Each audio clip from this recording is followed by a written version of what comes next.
Edge, host of Inside the Eye Live.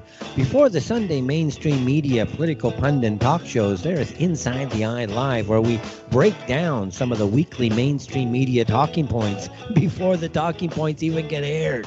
Add in some entertaining stories, weather, cats, intriguing and informative guests, and you get one of the most listened to Saturday morning streaming media political talk shows going today. And it's all right here on our flagship station, Revolution Radio at freedomslips.com. So join me, The Fetch, for Inside the Eye Live every Saturday morning at 10 o'clock a.m. Eastern. It is truly intelligent media for the politically aware.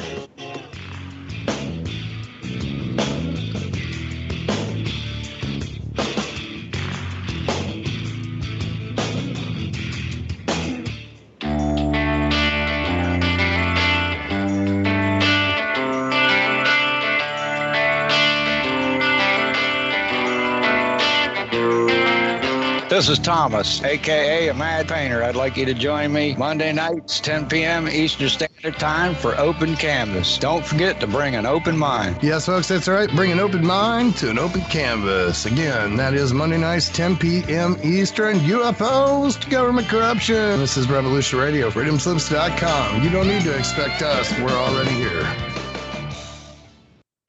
Many years from now, would you be willing to trade all the days from this day to that for one chance, just one chance, to come back here and tell our enemies that they may take our lives, but they'll never take our freedom?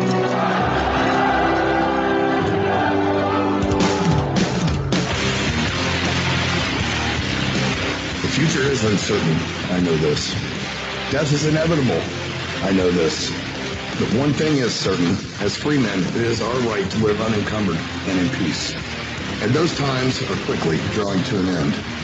And in these times, peace is certainly an illusion, and as the chains grow tighter, our ability to slip those chains increase incrementally with every passing moment. Inaction is no longer an option.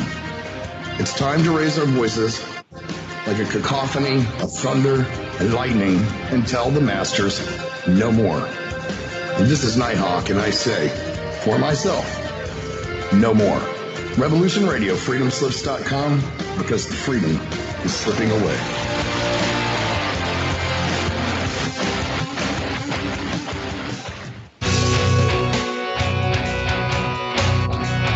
All right, thanks for listening while we took that short break here at Revolution Radio, freedomslips.com. And yeah, we're going to get back to your host.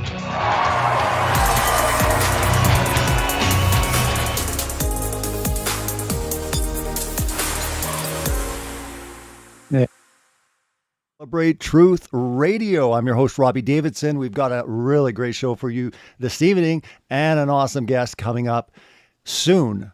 It is June 12th, 2021. This is episode 111, Celebrate Truth Radio. Thanks for being part of the journey. Appreciate everyone tuning on Revolution Radio, tuning in on YouTube. It is so great to have your support. You've been along this journey for quite some time. And my goodness, things just get crazier and crazier. If 2020 wasn't crazy enough, we're moving into even crazier times. One thing to talk about, and this is what we'll be discussing tonight, is truly the scientism, because we're seeing an absolute takeover of what is happening, where the scientists are becoming the dictators of this world. We've warned about this in the past, but to this degree, and what's going on in the medical fields, everything to do with science. And yet people are calling into question what they're seeing because there's so many things that are happening. One big thing that I've been doing multiple times over this last year is documenting Grace Life Church here in Edmonton, Alberta. My former pastor is truly the first pastor in Canada to go to jail. Actually, I think in North America for even just holding a church service. And it doesn't stop there. They have moved even forward. And now we're sitting at 3 pastors arrested in my province alone here in Canada within the span of 3 months. These are extraordinary times. This is a sobering message this evening, but it's something that's very important that we need to discuss because we are in incredible times. And sometimes you think, well, what can I do? You know, what can be done? Just sharing this If one person sees it and starts talking, you've done your job. Honestly, it's so important. Please share this video on your social media. It only takes one person, and you never know the ripple effect that will take place. It's all about waking people up, letting people know the truth, at least knowing and making those decisions. Whatever we discuss, at least allowing people to know and at least assess that information and do their own research. We've said this from day one on Celebrate Truth, is do your own research. Well, it's no different when it comes to what truly is happening. There's a lot to do with what's happening. And again, exposing scientism for so many years, it's now at a very critical point. The great news is there's people that are pushing back, that are calling into question the quote unquote science. And it's not just the truthers anymore. It's literally, the other side, different media. I mean, Tucker Carlson is calling into it quite frequently, and he's doing a lot of great stuff. There's a lot of really good channels out there that are calling into question, wait a minute, maybe science has got to a point where we're trusting it way too much and where people are getting away with just saying, guys, the science is settled. And they're saying, no, the science isn't settled. And if we try to settle it, you censor us and ban us. Something's going on. So the world is waking up to this incredible power control under scientism. So nothing changes when it comes to this. But when it comes to the government's war on worship, when it comes to what is going on with the church, it's a whole new level. I find it interesting that the spotlight is coming down to the churches. It's almost like God does want the spotlight to be on, to be the beacon of light, to show people exactly the times that we live in and how close we are to having all of our freedoms and rights stripped away. So tonight, what I want to do is I want to get you up to date with what's going on. If you're not familiar with all the events that are going on with the different pastors that have been arrested, their churches shut down, please look into my previous videos or do some searches online to find out what's going on. And we're going to transition it into, an overall awareness. But I want you to get caught up of what has taken place. This is my former pastor and my former church for the most part. It will feature some other pastors, but a great mini documentary just came out from the Justice Center. And these guys basically are the ones that protect the Charter of Rights and Freedoms here in Canada, which is kind of like the Constitution in U.S. We do have this protected Charter of Rights and Freedoms, but guess what, guys? They're calling into question that if we're in an emergency, all that stuff is waived. That's where this whole fight is beginning to happen. And it's no different right now where Grace Life Church is just filed a lawsuit with the government to get their church back, because as it stands right now, they're the first underground church in Canada. No, not in China, not in North Korea, Canada. That's right. There's underground churches now happening in Canada. These are things you didn't think you would ever think would be happening in Canada, but they are. This is a very sobering message to think about what's happening. And even if you're in the States or you're somewhere else and you're like, well, it's not happening here, it could come there, and it might be coming there quicker than you think. So please get this message out, because again, we're neighbors to your north if you're in the U.S., and we shouldn't be at this stage, especially when we've got constitutions and charters of rights and freedoms. So let's get right into it. I want you to do this. Pay attention to it. This is incredibly important to listen and watch everything carefully, and so that we can get into the discussion and we can have the great special guest on right afterwards, and we can get into a great discussion about the times we're living in, especially as Christians, and especially what do we do as far as where things are at for the church. So let's get to it. We're going to start the video now, so just sit back, relax. This is about 25 minutes. We'll bring the guest on right afterwards, and we're going to discuss for the remaining of the show. But I felt, and my spirit was led to say, this is a message, this is important, it needs to be spoken about tonight. So let's get right into it. Without further ado, the government war on worship.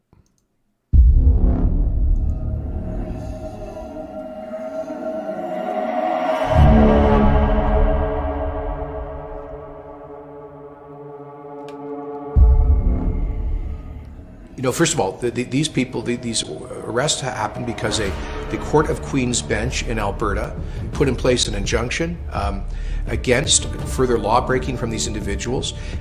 They all have their day in court. They all have access to our fair and independent judiciary. They all have access to defend and protect their rights as guaranteed under the Charter of Rights and Freedoms.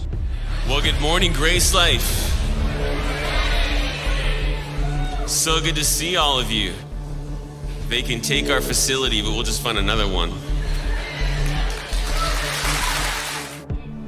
You have to know where to look.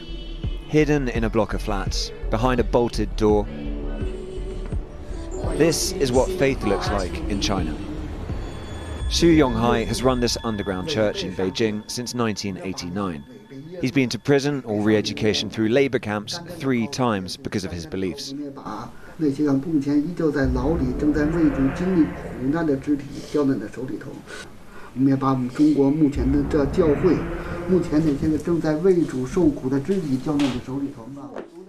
But these are the darkest days he's known, as the Chinese Communist Party stamps down on any version of religion that doesn't acknowledge its supremacy.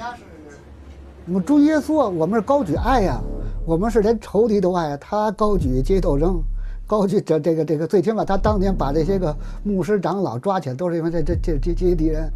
China is officially an atheist state, with freedom of religion guaranteed in the constitution. 你们把人带到哪里了？告诉我，我是妻子。你们要把我丈夫带到哪里？请告诉我。But unofficial churches were tolerated until recently. Police closed this one by force in Chengdu, southwest China, in December last year.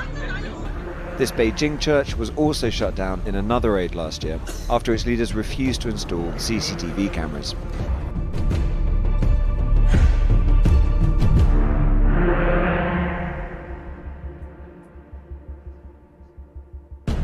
Brother Joel is in constant contact with believers in China, and he says it's very clear the church is much more than a building. Here's the attitude of our Chinese brothers and sisters in Christ. Well, they took our church away from us. They took our Sunday school away from us.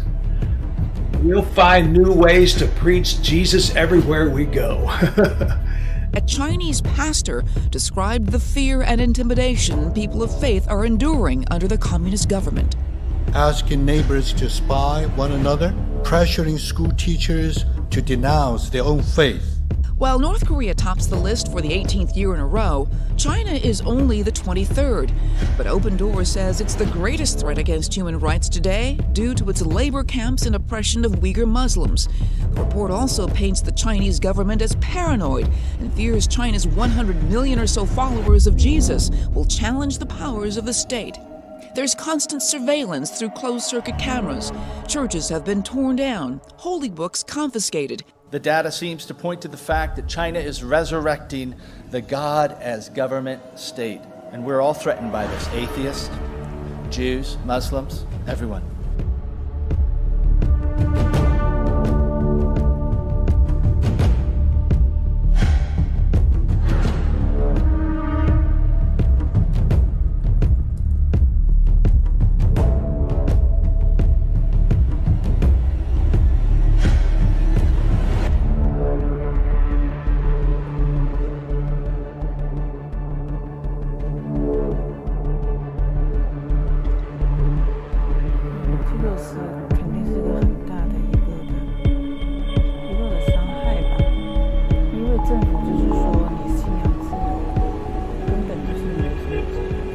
这个是肯定是个很大的一个的伤害吧，因为政府就是说你信仰自由，根本就是没什么自由。 It goes from people praying in the building to literally a pile of rubble. In the other video, you're seeing a house church being raided and Christians being taken into custody by the Chinese officials, even as children are crying out and screaming, no, no, no, don't do this.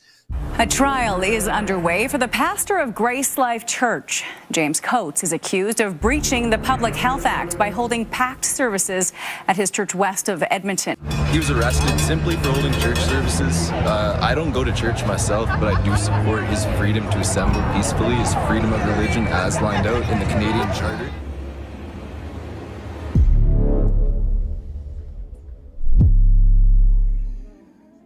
The case is a disgrace insofar as when the first day of trial was Monday, May 3rd, and the Alberta government was not willing, not able to produce any medical or scientific evidence to justify its public health orders. And this after more than 13 months of having these orders violate our freedom of association, our freedom of religion, conscience, peaceful assembly. This is outrageous that a government would violate our charter rights and freedoms. And after doing so for 13 months, they say, oh, we just can't adduce any evidence for May 3rd. We're going to need a lot of time before we can do that. So after 13 months of violating our charter rights and freedoms, here was the government's golden opportunity on Monday, May 3rd, at the trial of Pastor Coates to come into court with the evidence. And no, they want some indefinite time period and saying, we just can't get that evidence ready, probably not before July. Oh my goodness. It's just outrageous. Okay, so until then, we have Pastor Coates, who's now, as I understand it, out on bail. You've said you went to court May 3rd, but his church has been locked. I don't know, maybe I said seized in the opener, that might have been incorrect, but it's fenced. I've seen the photos. It was shocking. Yeah, it's exactly like communist China, where they will barricade off, physically barricade off a church. I guess it's worse in China. They might just bulldoze the church and destroy it. But Pastor Coates and Grace Life Church have been quite public about the fact that they are continuing to meet and worship every Sunday, and they're doing so in secret. And in rural Alberta, there are thousands and thousands of big barns and all kinds of private properties where church services can be held and are being held. There's no science to back this up. But the more clear that it becomes that there's no science to back up these orders, the more repressive they become and the more aggressive the government becomes in enforcing these unscientific public health orders. Pastor Coates' defense is that the health orders which he is charged with violating are not justified under the Canadian Charter of Rights and Freedoms. So the health orders themselves are illegal, and really it's the health orders that are on trial. So we've got a 1 day of court hearing in early June, and then there'll be more scheduling. The good thing about these court cases is for the first time ever in 13 months, governments are literally being forced by the Justice Centre, by our clients, to actually put forward evidence in court rather than relying on compliant media and fear-mongering news conferences that are held by politicians and chief medical officers.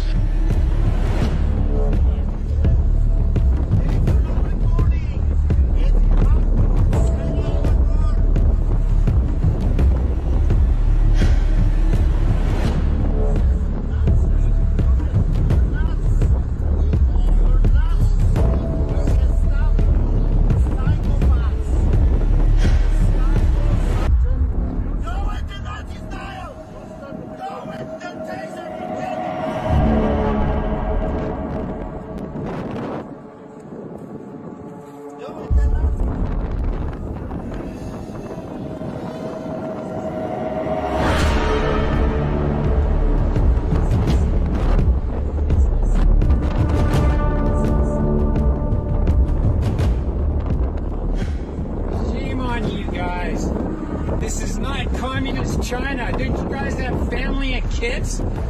Whatever happened to Canada? God keep our land glorious and free.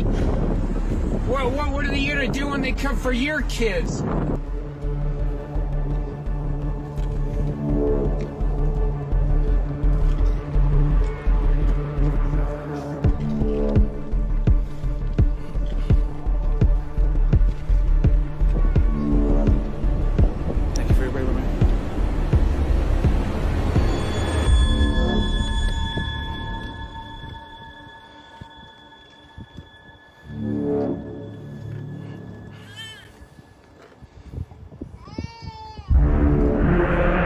Different.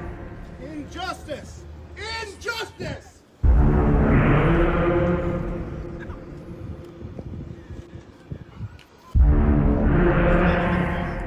The people that will do no harm.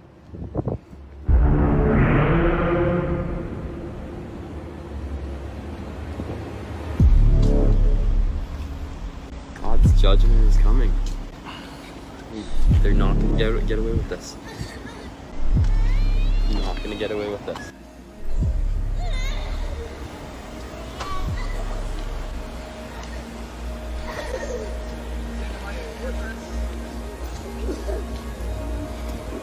Locks on the doors of the Church of God in Elmer did not stop parishioners from breaking the Reopening Ontario Act with a large service this morning. I am not locked down this morning. So far, there has been no invention of locks that lock God down or his people. Approximately 500 people gathered on the lawn of the controversial church this morning for an outdoor service. This comes just 2 days after Justice Bruce Thomas ordered the doors locked at the church. Amazing grace, how sweet the sound that saved a wretch like me. Sing a wretch like me. Now once was lost, but now I'm found. Was blind, but now I see. Hi, my name's Al O'Neill. I'm 64 years old. We joined Grace Life Church, I would say, about 6 years ago. And we have just been so fulfilled in the last 6 years, theologically, just being taught. The primary focus for the church in the world today, and I believe God is building his church. Even in the midst of persecution, God will still continue to build his church. He does not need Jason Kenney or Dina Hinshaw or any government official to pass any kind of a policy for the church to grow. But I know as Grace Life Church, we have seen it grow. It just blooms, you know. So I supported James. I was totally surprised that in Canada, which I thought was a free nation, that they would send a pastor to maximum security prison for 35 days because he would not cave on his beliefs. I cannot believe that I'm sitting here today talking to you and telling you that they came in, they cut the locks in early morning, cut the locks off the church, chained the doors, and then put fences up. And I don't know how all the other churches do it. I had heard it was 15% of your fire code that could come, and now it's down to 15 people. But I've always found it difficult to take communion by Zoom. I've supported going underground. We enjoy fellowship every Sunday. And until they lock us up and put us in jail, we'll continue to exercise what I believe is my constitutional rights and freedoms. My name is Donna Clay, and I am 65 years old, and I've been a family physician for almost 39 years in clinical family practice.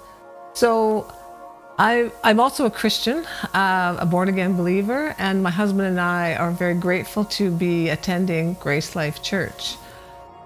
I realized at that time just how much over the last several months my spiritual and mental and emotional health had been suffering because we hadn't been gathering. We had been following services online.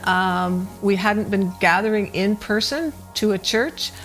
To me, there's no question that the corporate gathering is so important for our spiritual health. There's just nothing that takes place of gathering in person. As a healthcare professional, I know that our bodies require certain things. We have immune systems that are designed by God to fight infections. And there are measures like regular exercise, a good diet, taking various supplements, basically avoiding smoking, having healthy lifestyles that do help us fight viruses. We know that stress is the biggest negative factor in our immune systems. And the lockdowns have caused so much stress on my patients, and I think on many Albertans, that has been a big factor in people becoming ill. So as a physician, I have seen how the harms have affected my patients. I've heard stories of relationships being severed, people having lost their jobs, their livelihood. They invest everything in a small business and suddenly that's taken away from them. There's increased rates of alcohol abuse, drug abuse. Some of my patients have lost their children to opioid overdose, and there are patients who've had their elective surgeries canceled. So the health costs of this lockdown, to me, is going to be felt for generations. And I hear these stories from my patient, and that's really hard for me as a physician who cares about my patients. It's hard to see how people are hurting. I'm Achna Smith. I am 69 years old, and my family and I have been grateful members for the past 5 years of Grace Life Church in Edmonton. Our pastor, James Coates, is a wonderful shepherd to his congregation. We really appreciate the leadership that Pastor James and the elders and Pastor Jake have shown in the last 13, 14 months that we've been dealing with the so-called COVID epidemic. Most of the people that were affected by COVID were in nursing homes and were people that were already very ill. We are a fairly young congregation, and the pastors and elders decided to open up the church. Our church is a family. We have young families, and we have middle-aged people, and we have, like myself, elderly people. We come together on a Sunday to hear the preaching of God's word. The heart of our Sundays is the fellowship after we are taught the word. And that fellowship every Sunday lasts until 3, 4 o'clock in the afternoon. And during that time, people counsel one another. It nourishes us spiritually. It nourishes our souls, and it gives us the strength to deal with what's coming. The church is more to us than just a church service that you go to, you come in the door, you listen to the word, and you leave. No, it is a spiritual nourishment. It is soul care that we receive. So in December 2020, AHS and the RCMP started coming to our church. Not only coming to our church, but coming into our church with video cameras and taking pictures of families with children, taking pictures of us. They allowed us to make our own decisions in what was best for us and our families. And so they did give us, if you came in the front door, there were masks there was hand sanitizer there was an area in the church specifically designated for people that felt vulnerable and wanted to social distance. There was a separate entrance for them. So our church did everything possible to make people feel safe, but they allowed us to make our own decisions. After December 2020, it became very clear that they wanted us to close. They put a closure notice on our door. We were told we were no longer allowed to go into the church, but we decided to obey God rather than Caesar, because God commands us to gather as a congregation, and our pastors take that very seriously. So we continue to meet. Pastor Coates turned himself in. He was arrested. He was shackled, hands and ankles shackled, and he was taken to prison. It was absolutely shocking to us that something like that could happen in Canada, where we have the Charter of Rights and Freedoms, not the Charter of Privileges and Benefits that can be taken away at a whim. It's a Charter of Rights and Freedoms. We have the right to our religion. We have the right to gather. We have the right of assembly. And that was all taken away in one fell swoop. So when Pastor James was taken to prison, I think the government thought that we would scatter because they firmly believed that we were following a man. So instead of us all scattering and the church not meeting, the exact opposite happened. Because of the media attention that was brought to our church and to Pastor James, people started coming from far and wide. Some people drove 5 hours to come to our church service. and our attendance doubled. My husband and I met many people who were hungry, who were hurting, who were absolutely so lonely that they were willing to drive hours to come to our church, and they would walk in the door and they would see us all talking with each other, counseling each other, hugging each other, and they said, "It is like I can breathe again. Can we please come to your church?" We went from an average of 300 people to over 600 people. We had young families coming with their children, and we had people that were at the point of emotional and mental breakdowns. I believe that that is what people don't understand. The church is not just our pastor. The church is our spiritual nourishment and our spiritual fellowship that is so important. After Pastor Coates went to jail, we noticed that AHS and RCMP did not come to our building anymore. For 5 weeks, we had no one come. They would sit across the road in their vehicles, but they would not attempt to enter the church. As soon as Pastor Coates was released, the first Sunday that he was back, AHS and RCMP were again at the door, trying to come in. And what happened was that AHS, with RCMP and security guards, were putting up a fence around our church. They locked the doors, they put a fence around our church. And again, I think the government expected us to scatter. And they do not realize that our church is not just a building. The building is something we use to meet with each other, but that's not the heart of a church. But as a church, the membership knew that we needed to continue to meet. So we went underground. We were then the first underground church in Canada, supposedly a free country where we have freedom of religion, where we have freedom to gather. We are now an underground church.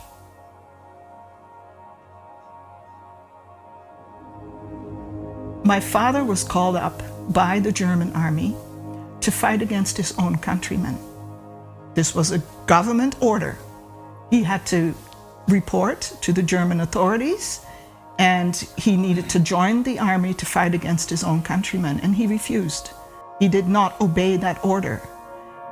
He went into hiding, and my father lived underground for 4 years in Holland. He lived in the forest. He fed himself from the land, and he was engaged to my mother at the time, so he would go visit her once in a while. And after 4 years of hiding, he went to visit my mom. A neighbor betrayed him, and he was caught. And so my father went to Germany and did a year of slave labor until the war was over. If my father was here today and he knew what the government is doing in a free country to people that are supposedly free people, and they're locking up their pastor and they're taking their property, he would be absolutely astounded.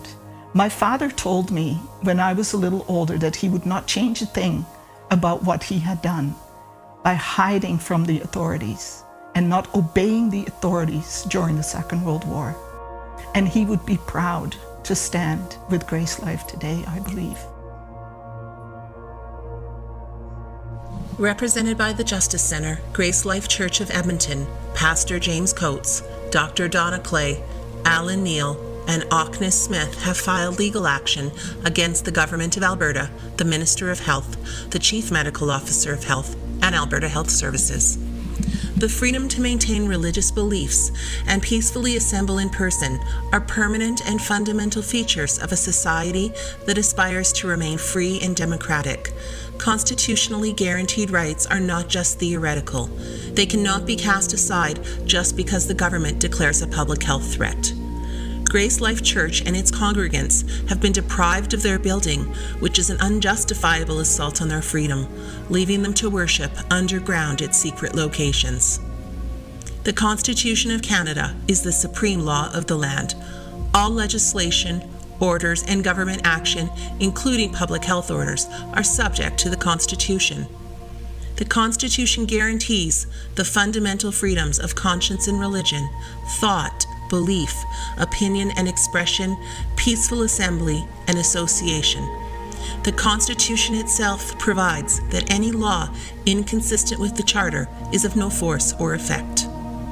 The Justice Center has filed for an application to stop and suspend the restrictions on worship and all enforcement against Grace Life Church.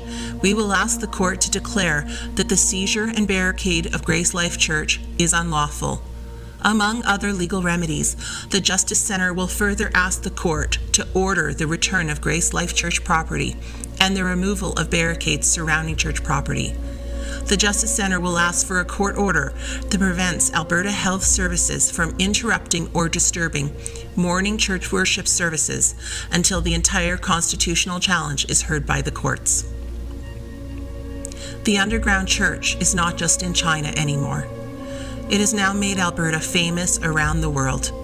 Premier Jason Kenney and the government of Alberta now hold a record for the most Christian pastors arrested in any democratic country.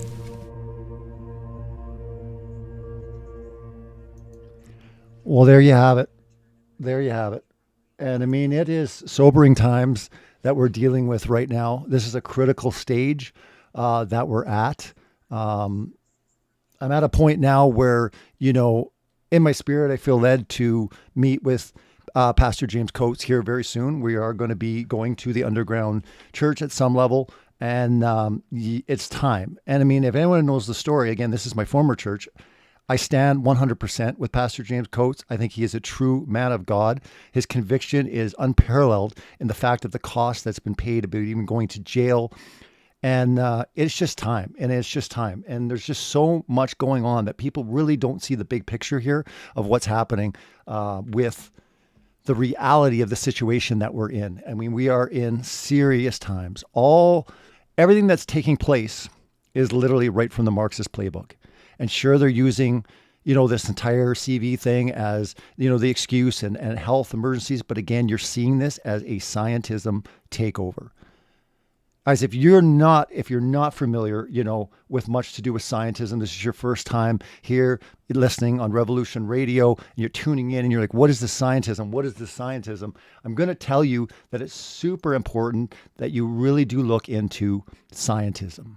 And if you go to celebratetruth.org, you can check out Scientism Exposed 1 and 2. These are my documentaries that I've done, as well as my book, Scientism Exposed. It is so crucially important that people really understand how sinister and truly how dangerous scientism is. And it is going to take you on a journey in so many different ways where you realize, wow, I didn't know that scientism goes so deep. I just thought it was, you know, with this and with medical and with other areas. Guys, it goes really super deep. So if you go to celebratetruth.org, you can check out my documentaries, my book, and I still do have the special on right now. For any order, you get a free DVD with any order. But keep in mind, guys, you don't even have to order a thing. If you want to watch my documentaries, you can check it out for free on YouTube. Just type in Scientism Exposed, go to my channel on YouTube, Celebrate Truth, and you can watch Scientism Exposed. So again, it is available for free, but I do implore you to try to take it and give it to someone. Hand them the DVD, get that information out, and let them know truly what we're dealing with, because we're dealing with a very sinister spiritual takeover. And it is so crucial when we're dealing with what we're seeing happening with churches. And in one breath, you're like, hey, they're just trying to do the greater good and keep people safe. Guys, this is all an excuse on what's happening. Again, I'm not one of those that think this is absolutely completely fake. I think there's a reality to it. But what I'm saying is it is well over exaggerated. And this is the excuse to really start taking away freedoms and rights right across the board. We're talking the entire world here, not just Canada. We're featuring Canada. And if you're not in that position where you're at right now, you better pay attention, because it's coming to you very, very soon. It's coming to you very, very soon, because this is what happens with communist and Marxist takeovers. They take out fundamental things like the family. Why do you think the destruction of the family is taking place? This is all part of it. But when it comes down to churches and religion, guys, they set up their own religion. Even atheists are in trouble. If you're an atheist, you're already in trouble, because they don't even allow that. Again, they want worship to the state. They want worship to the government. They want all of that adoration. That's exactly what communism and Marxism is. Guys, make no mistake about it. The takeover has not just begun. It has already happened. The question is, can we take it back? In regards to U.S., I would go so far as to say it is already at that critical point. The stuff I'm seeing, and we're going to be talking about it very shortly here, it's very, very crucial that we pay attention. Guys, if you can, Grace Life, check out that church, check out their website. If you want to send them support, again, even when it comes down to the Justice Center of Constitutional rights and freedoms, man, they're the ones that are defending it. Those guys are all not-for-profit. All the lawyers that are working on these cases, it's all donations. So again, donate it to stations like Revolution Radio that keep censorship. There is no censorship. It doesn't happen. I've always said this. If I disappear, because I don't know, I think my days are numbered, to tell you the truth. It's coming. And everyone says, oh, you should look here, you should look here. It doesn't matter. I'm telling you, with Revolution Radio, it is literally at a point where I disappear, you'll be able to find me at Revolution Radio, because there is no censorship. They're on their own servers, and that is a good thing to think about. But anyways, it is a true blessing to really bring this to the focus. And again, no stranger Celebrate Truth Radio. We did multiple shows together, and it is my privilege to bring on Pastor Nate Wolfe as the special guest tonight on episode 111. Nate, are you there? Hey, Robbie. Wow, 111. That's crazy. This is 111. This is 111. Well, I appreciate you having me on tonight. I know when we were talking earlier, this topic was, so important, and I wanted to make sure I could try to get on tonight and discuss this topic with you, at least from my perspective and your perspective over in Canada. So the video was very, very powerful.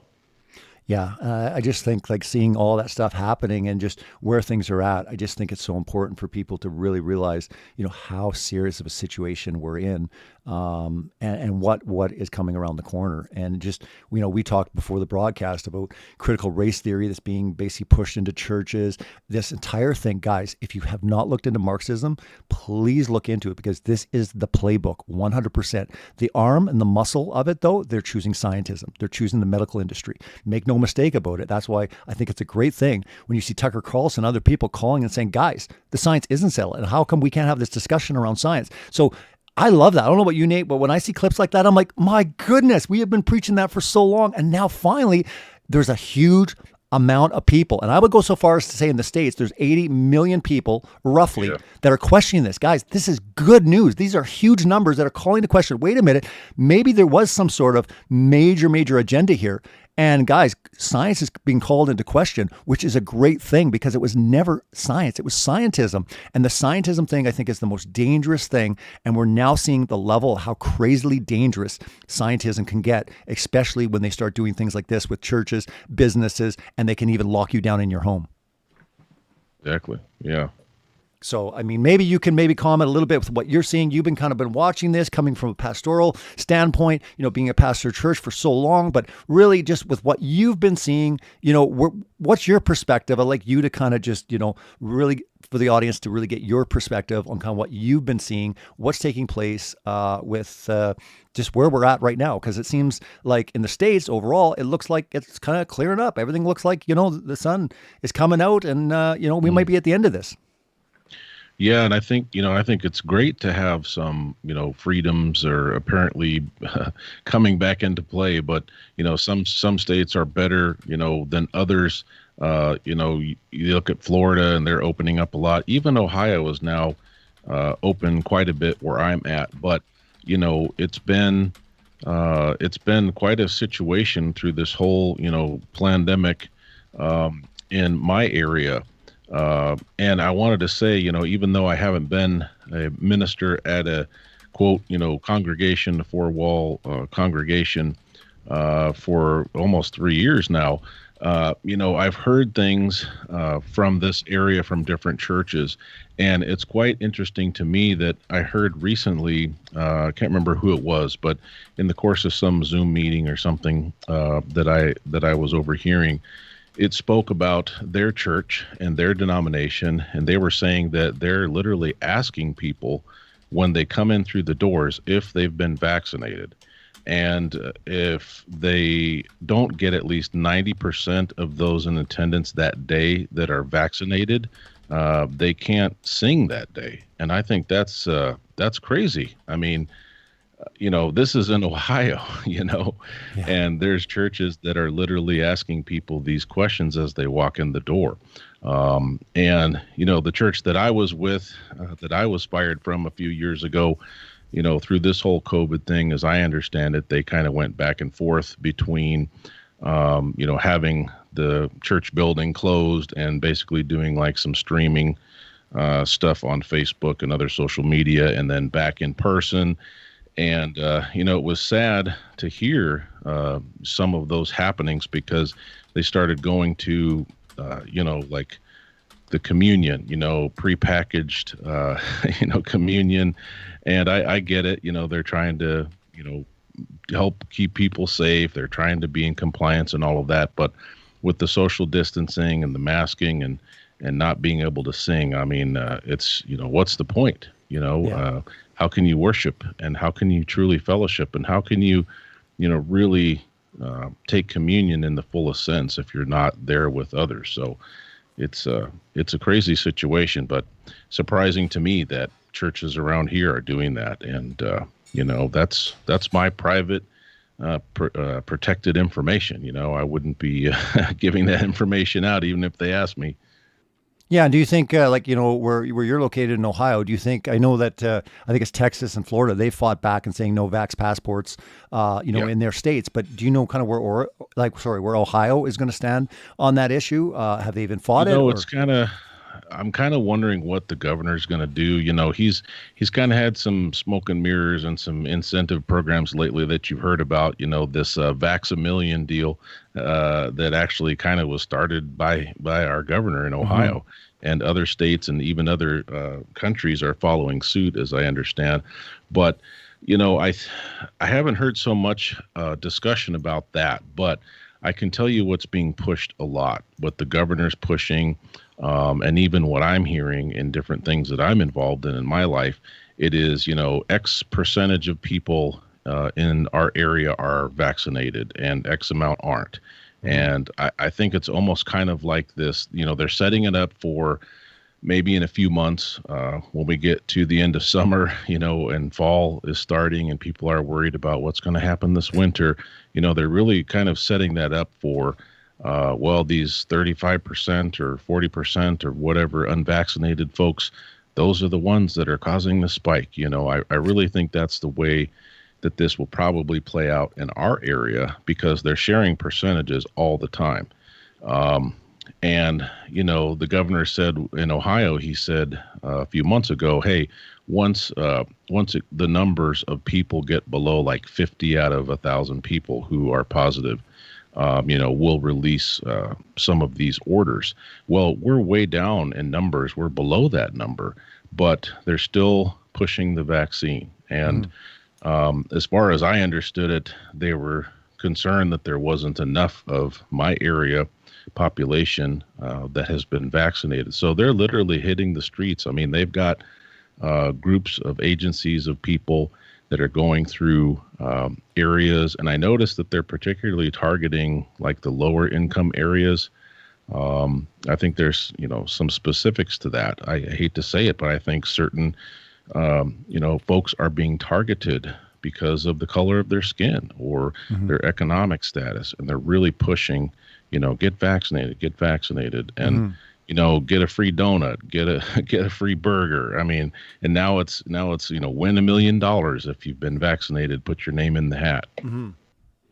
Yeah, no, I know. And it seems like, there's such an aggressive push on it. And really the biggest thing that's the most shocking is, it, like in Canada, it would be considered illegal if it wasn't for the Emergency Act. But doing an experimental injection is illegal in Canada. Okay, period, right? I mean, I don't know what it is in the States, but what I'm floored with is the fact that they admit this is experimental. It's not even FDA approved, right? So I'm just saying, having that discussion and just calling it into question, right? I understand where things are at, but to me, it just seems like a madness. I mean, I'm thinking it probably would have been better for them to at least, why did they just fake the FDA approval? Because at least they wouldn't have that to go on, But to me, it's so shocking that this stuff isn't even approved and, it's considered experimental. I posted a thing on my Facebook the other day where in Canada, they were, I got to pull it up just because it's so unbelievable. And I'm sure if anyone's following me on Facebook, you will be able to see it. But for example, this is Celebrate Truth on Facebook. Here's the page. You got to check it out because this video right here at the top, it's a pinned post.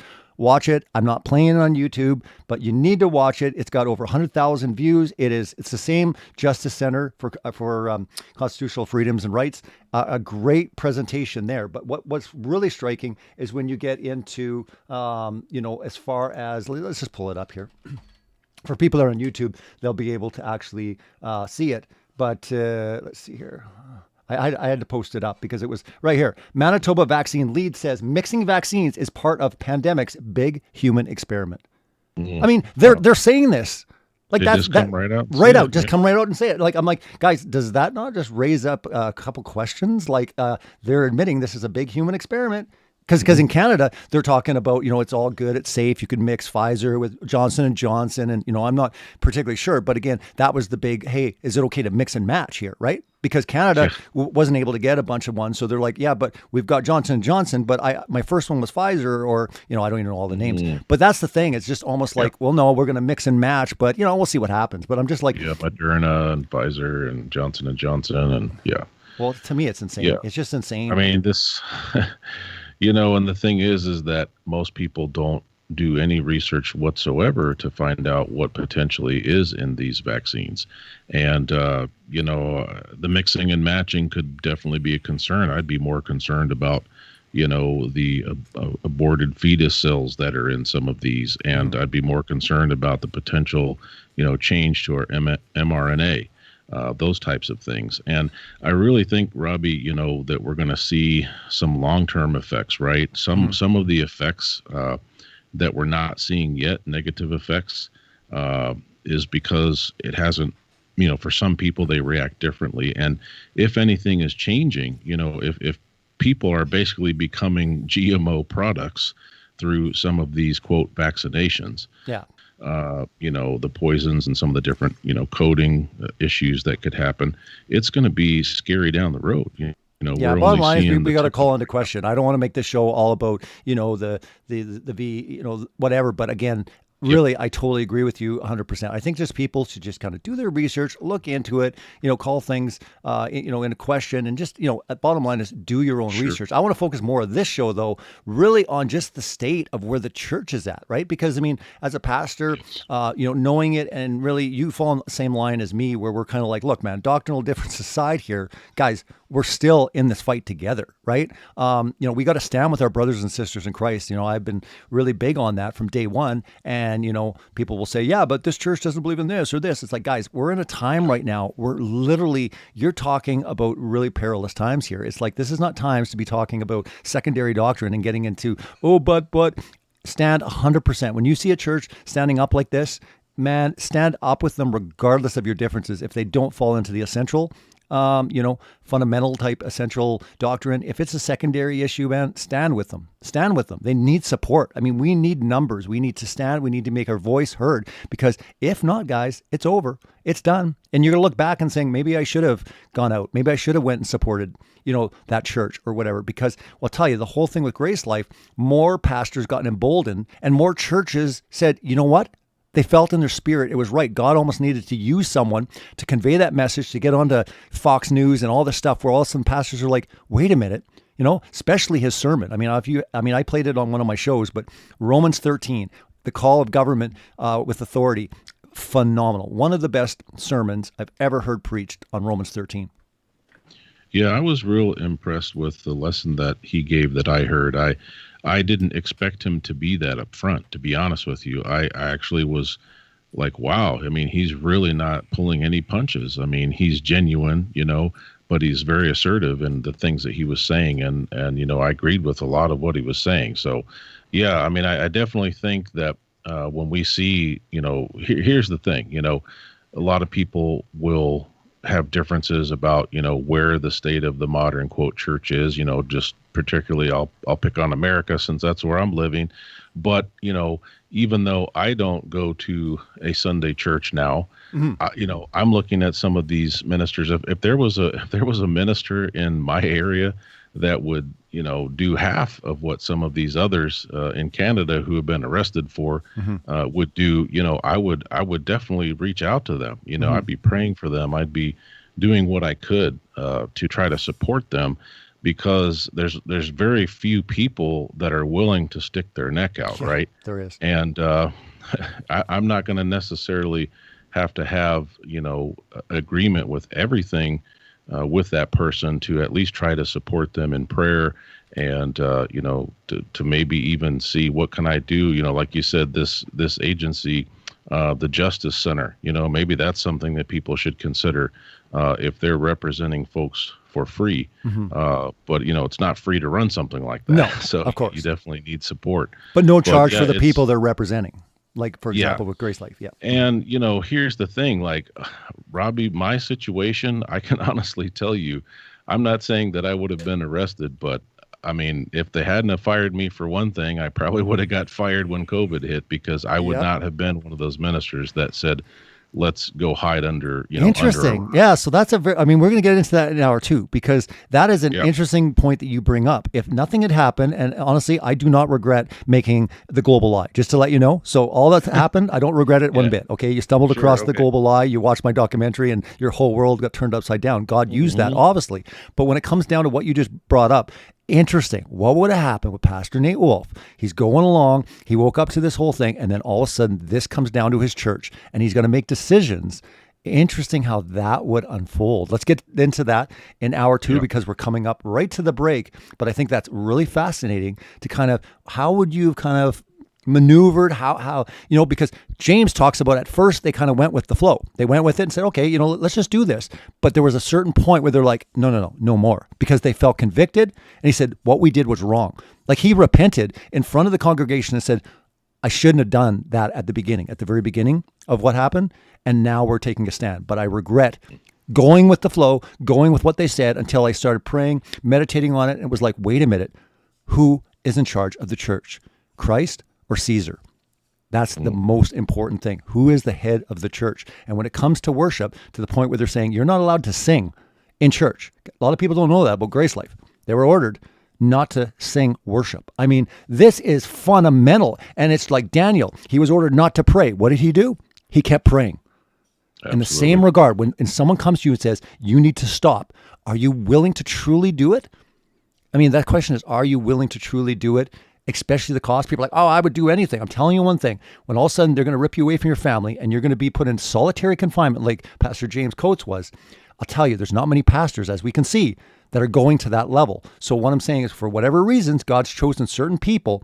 Pay attention to that, because quite honestly, in the history books, you want to be on that right side and not have any regret. That's the main thing. That's my takeaway, is you want to have no regrets, because again, make it no mistake about it, we're in this time.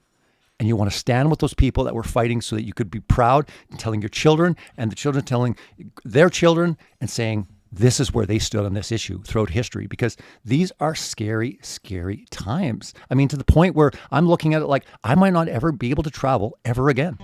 We'll come right back after these messages. Don't go anywhere. We got a lot more coming up in hour 2.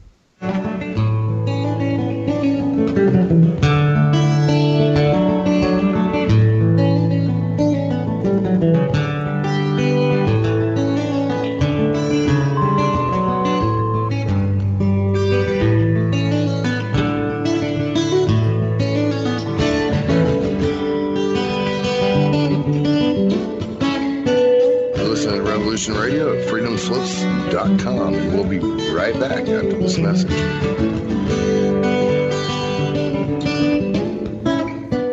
Be evasive, but that doesn't mean that they're telling the truth as opposed to fiction. And Genesis chapter 6, verse 4, and there were giants in the earth in those days, and also after that, when the sons of God came and also the daughters of men, indicating that there were giants before the Nephilim. And sons of God, plural. They weren't talking about Jesus coming down. No, that's right. Yeah. I'm Steve Crawford, host of Factor Theory Live. Join me every Sunday night from 10 p.m. till midnight Eastern Standard Time on Revolution Radio at freedomslips.com. Check it out.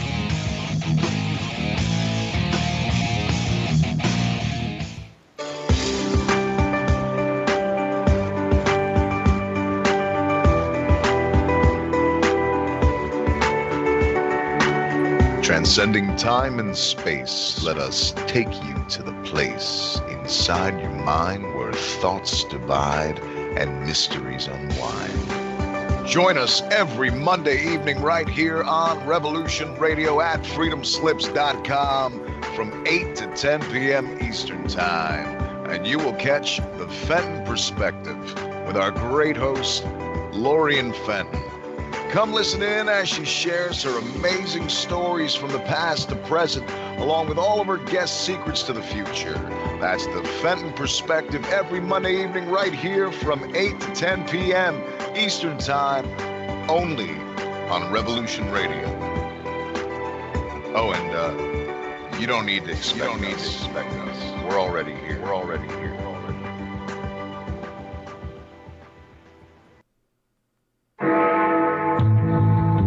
Galactic Interstellar Council on Revolution Radio Studio A, Fridays at 2 p.m. Eastern. Join us as we traverse the starseed paradigm, as expressed in the time-space continuum that we know as the divine expression of love and light. Integrating this conscious unity into the galactic paradigm. So welcome all, both terrestrial beings and galactic beings as one. So be it. You're listening to Revolution Radio.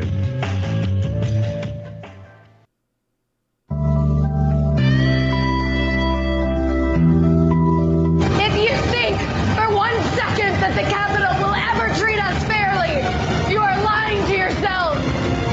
Because we know who they are and what they do. This is what they do, and we must fight back.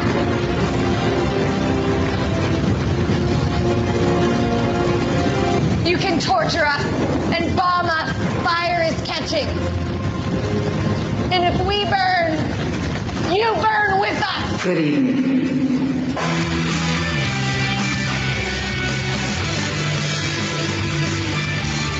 Are you awake yet? I hope. We've tried and we've tried for years and years to use passive resistance and loud voices to make a change. The time is over. Your governments around the world have no other goal than to decimate your entire existence at the hands of the bankers and the elites. The war is coming, and it's your choice to decide if you want to be a warrior or a victim. Denial is not a choice anymore. Revolution Radio, freedomslips.com, the #1 listener-supported radio station on the planet, not giving up. Revolution Radio.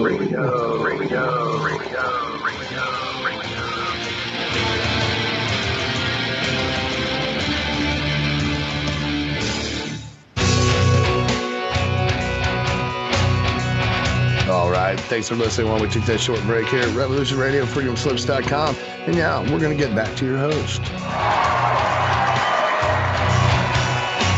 Welcome back to Celebrate Truth Radio. I'm your host, Robbie Davidson. My special guest this evening is Pastor Nate Wolfe, and we have gone through quite a bit to do with government's war on worship. And we were talking a little bit about different incentives they were doing to get people to line up more. And I just got notice from my wife, and she sent this to me, but it looks like it's happening here. I'll tell you, that Ohio governor really started something, but here it goes, announcing the Open for Summer lottery. That's right. They're giving away $3 million for those that get the jab. So that's happening right now because they want to get to that level to get herd immunity. And it just never ends. But it just seems like, I'll tell you, whatever he came up with, a lot of people are following suit with that. So again, that's kind of the bonanza. Hey guys, let's get the summer free. So, hey, you know, we're not getting the numbers we want. So let's offer $3 million in college scholarships.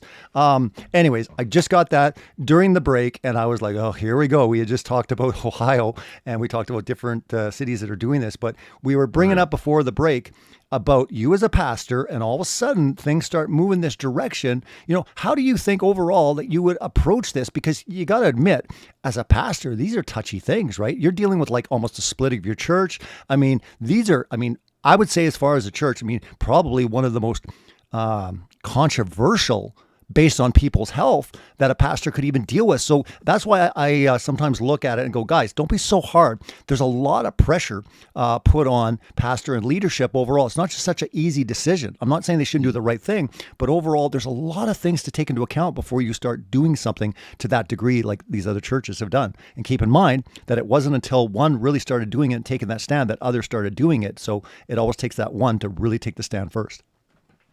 Yeah, absolutely. And you know, I can just imagine that. I'm sure the leadership at my former church, you know, talked about it, agonized over it, you know, probably even prayed about it. But like, you know, I could see myself if none of these other things that I was looking into, you know, or believed was a turning point, you know, for their relationship with me. If I had just stayed on, you know, and here 2 years later, COVID comes along, I could only imagine that the discussion would be, you know, well, we've got to do this because it's an emergency order, you know, it's a governor's order, and you know, the director of health, you know, we had the original director of health who got a lot of flack, you know, for some of her orders.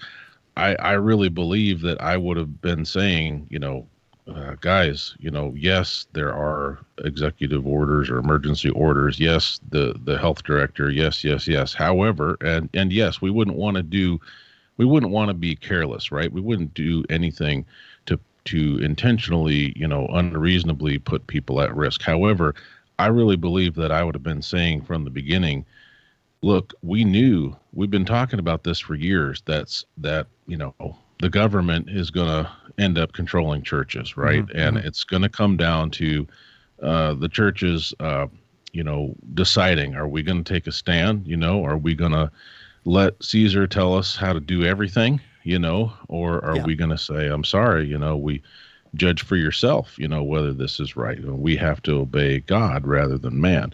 And I think that probably would have been quite a point of contention because several of the folks at the church that I was with, including relatives of the elders, are in the medical community.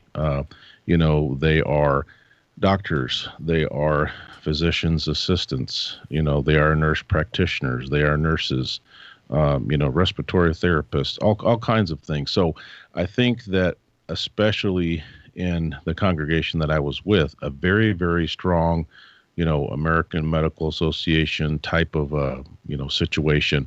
I think that the pressure would have been to follow the orders, take all the precautions. Mm-hmm. And, you know, I wasn't there worshiping. Obviously, I was giving them their space. I never went back to the church to cause any, you know, undue, you know, frustration or fears or concerns for me. You know, mm-hmm. We're doing our thing, they're doing their thing. However, I really feel like it would have come to a point of contention because I would not have been able to sit there as a minister of the church and just, you know, say, okay, we can't sing, you know, or, you know, we're just going to do online services. Now, I think online services have their benefit, right? If you have people who are homesick, or if you have, you know, folks who we would call shut in, you know, who they just can't physically get to fellowship on a weekly basis. There's a place for that. You know, there's a blessing and a benefit for that. However, I just think it's shameful, you know, that so many churches basically said, okay, well, we can't do what God requires of us and desires of us. You know, we can't sing and make melody because, you know, the governor of Ohio said not to do this, or the health director said not to do that.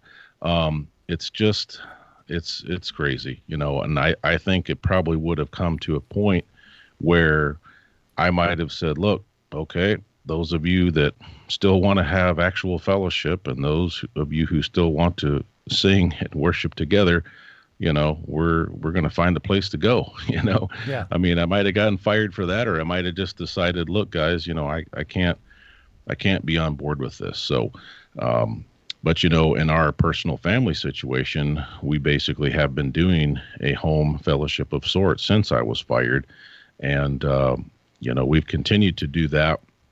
With some fellowship and some study on Sundays, as well as a few summers ago, we began to keep the Sabbath. And so we do some Sabbath fellowship together as a family, but then we also occasionally, travel and do fellowship with other groups.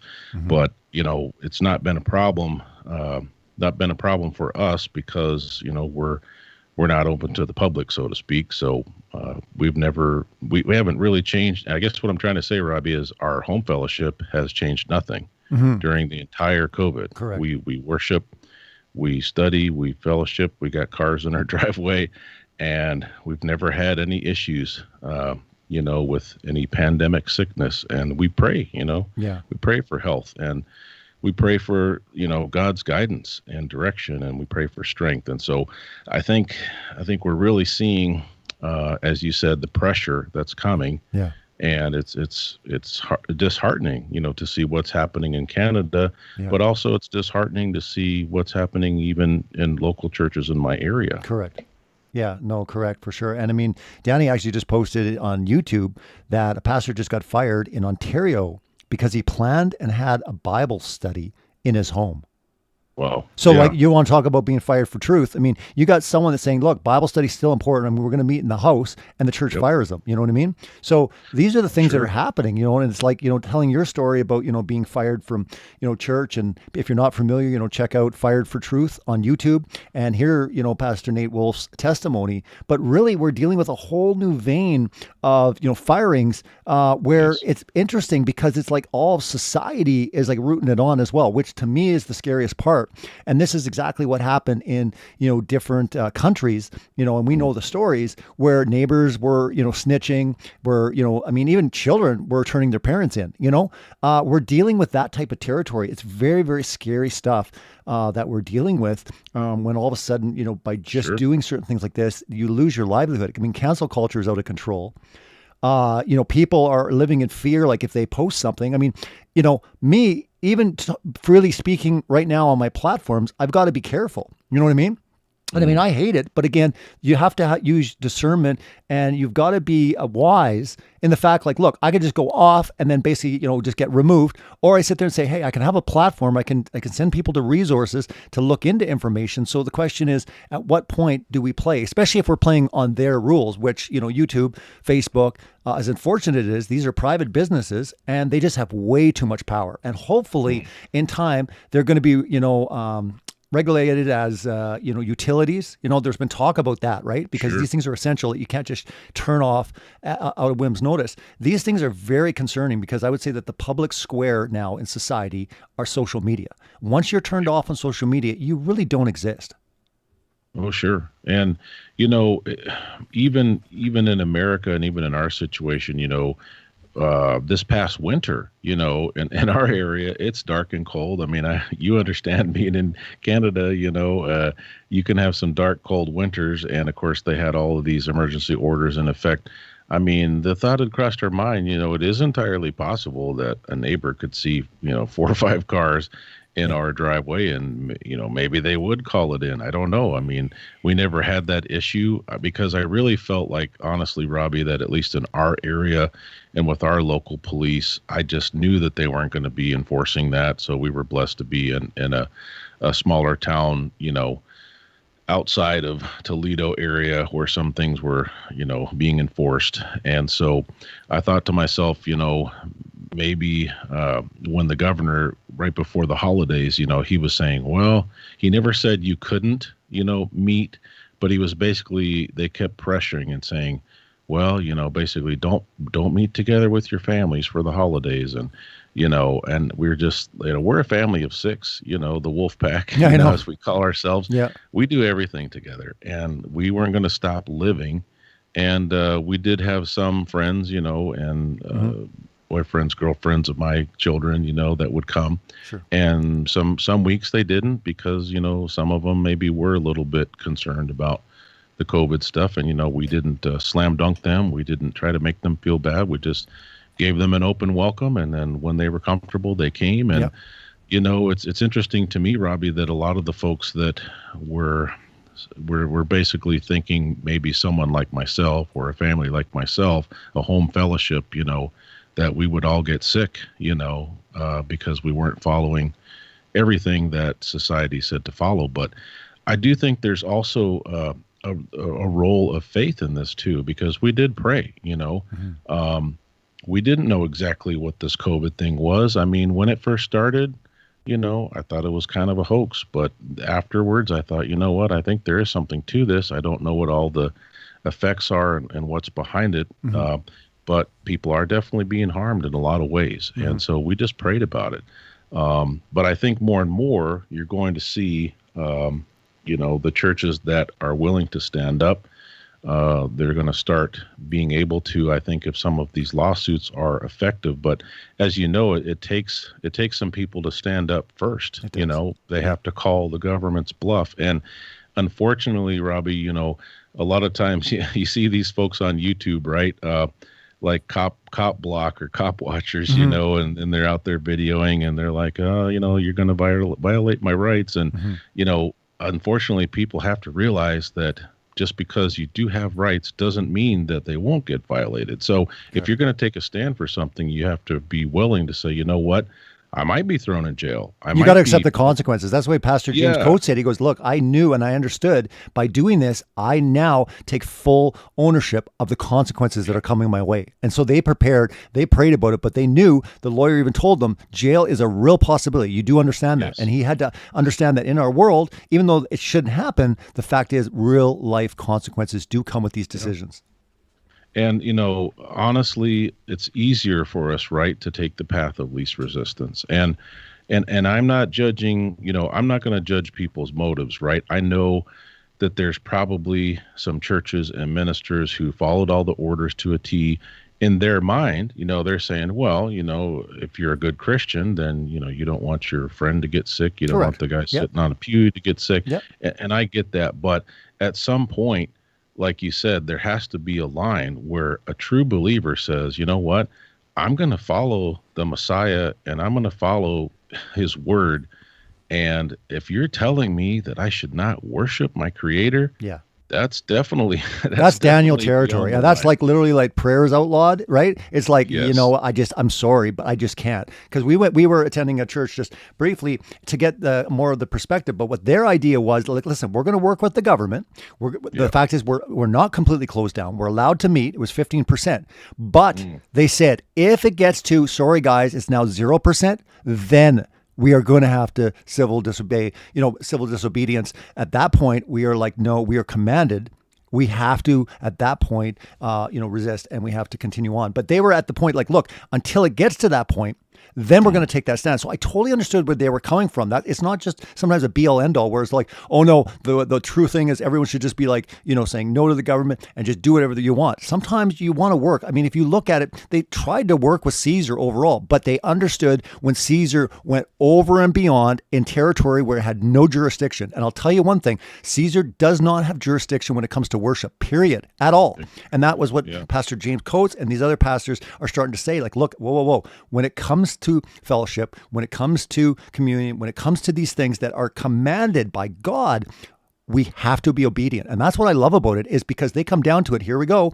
They're saying obedience is the most important thing to God, especially with things that he commands that don't interfere with what Caesar is having to say. And quite honestly, a church just working, if there was an emergency for a little bit and all of a sudden it's like, hey guys, we just need you to, be a little safer and kind of do this. You could work, within limits. But if they get to a point like, guys, we're going to have to ask you, please stop singing. You got to be like, whoa, we can't work with you anymore. We're done. And that's really interesting how this whole thing is shaping out. But and a lot of scripture gets misquoted and misused, right, for people's own purposes. Well, you think of that scripture in the Gospels where Jesus says, render unto Caesar what is due Caesar and render unto God what is due God. I mean, the coin is in the fish's mouth, and he's using this as an example, okay, pay your tax. However, you notice how he says, he doesn't just say render to Caesar what's due Caesar, or he doesn't just say render to Caesar everything that Caesar asks for. He says render to Caesar what's due Caesar, but he also says render to God which is due him. Yeah. And worship is part of what is due to his 100%. glorious name. 100%. And the church, I would go so far, is there's nothing to render to Caesar when it comes to the church, period. They have no jurisdiction when it comes to their, and that's the big bottom line here is when it comes down to, I mean, we're talking taxes and things like this, but when it comes down to worship and what is commanded scripturally, sorry, but that is clearly Christ's dominion. Jesus is the head of the church, and you need to be obedient to Christ first. Above all things when it comes down to things like this. And that's really, what I've seen by breaking this down is where churches are saying, look, this is not just, hey, we can work with the government here. Because quite honestly, if you actually look scripturally, you're not just supposed to be rebellious all over the place. You're supposed to be accommodating. You're supposed to be sensitive. Like, I love the fact that Grace Life, we're allowing people that wanted to feel safer the ability to have masks on, or to have an area where they could be more social distance. Like, to me, that's a compassionate thing rather than like, sorry, we don't even accept people that have masks on. I mean, that to me is the wrong philosophy if you want to bring people in and feel welcome and feel safe. Again, guys, it's not all about, hey, we know the truth and we're going to bombard you. Make people feel safe. And over time, they're going to feel, they're going to know the truth. But I did like the fact that they were accommodating, even though they were resisting. They provided ways for people to come. And they even said, look, if you feel safer watching on Zoom or watching on YouTube, great. We encourage you, and if you feel sick, if you feel a little sick, stay home, right? If you don't feel, uncomfortable, great, stay home. And we got resources for you. But this whole idea is that I cannot in good faith say to people that are coming to my church, I'm sorry, I have to turn you away. He says that to me, when we get to a point when we're turning away people that desperately want to come into the church and fellowship and worship, I'm sorry. He says, as a pastor, I am no longer a shepherd of my flock. I am now endangering them spiritually, and I'm affecting their spiritual health. And in good conscience, I am responsible to God for turning people away. And he couldn't do it in good conscience anymore. Yeah, and we talk about the death of common sense, right? But I think in America, at least I can speak for, there's been a death of what I call spiritual common sense. I think that, when we say things like, well, Jesus would have social distanced. I mean, I've heard these statements, Jesus would have worn a mask, and Jesus would have social distanced, and Jesus would have followed all these executive orders. Yeah. And I'm thinking, Jesus was accosted by the powers that be, whether that, at one point it's the temple powers, at another point it's the Roman powers. Correct. Even his own family members at one point called him a lunatic and were disgusted with him. And, did he stop his ministry? No. Did he stop preaching? No. Did he stop fellowshipping and congregating? No, he did not. So, I mean, I think we have to understand as believers, that there are some things that are God's dominion, and he's the ultimate authority. And if we're going to be true believers, if we're going to be true followers, when we do take that stand, we do have to count the cost. And, Scripture talks a lot about counting the cost. And I think that I'm guilty of this, Robbie, as an American up until the last few years. I mean, we're so blessed, overblessed, financially, and we're so lazy, and we're so, used to being consumers, right? Cater to me, give me my every want. And I don't want to suffer whatsoever. If I start to get a headache, I pop a pill. If I have indigestion, I pop a pill, mm-hmm. I really think in many ways what has happened has been a blessing in the sense that it's really shaken people up to say, what's really important now? The stuff Correct. That I used to fuss about or think was important before is worthless. Now it's like family is so important, fellowship is so important. Yeah. And to your point about, Pastor James's church, months ago, we went to a fellowship in Indiana that we have sometimes attended on the Sabbath.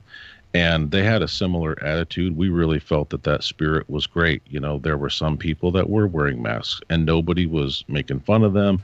Nobody was, sneering at them.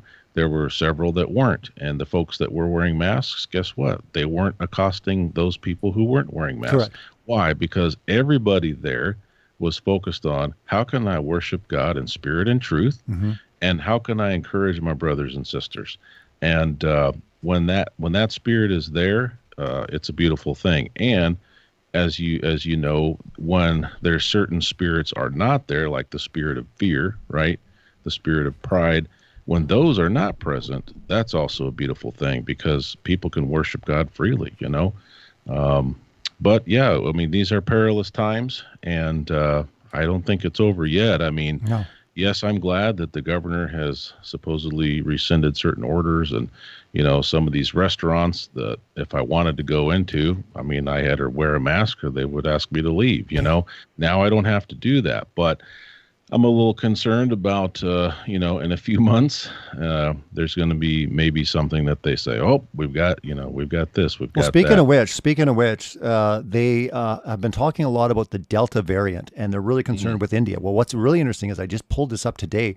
Apparently in Calgary, which is 3 hours away from Edmonton here in Alberta, Canada, there's an outbreak at a hospital on the Delta. They're very concerned with this variant. And the reason I'm bringing this up is because, look, just when we think that we're coming out of this, now it's all about all these variants, right? You know, and it's not even just about, making sure that you're up to date, you know, medically speaking. The fact of the matter is, I personally, and I mean, Pastor James Coates has said this, which I find staggering, but he's like, guys, I think this is not going to end. This is it. Like we literally are now in a time where things are going to be changed, and we're at a point now where society has a view that unless we're at 0% infections or whatever, right? Yeah. This is always going to be like guard up, houses locked down, you know. So we're dealing with a situation that if their goal is not to have any viruses circulating, like it's insane to me to think that now the new standard is like anything that's out there is potentially going to kill everyone. So therefore, we've got to take these crazy precautions and shut everything down.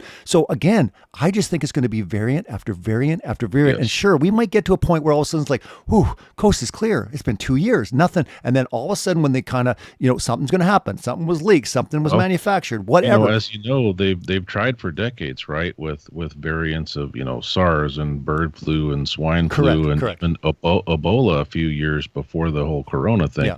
And for whatever reason, those just didn't take, and the fear wasn't enough. And you know, they finally got the reaction they wanted. Now think about this.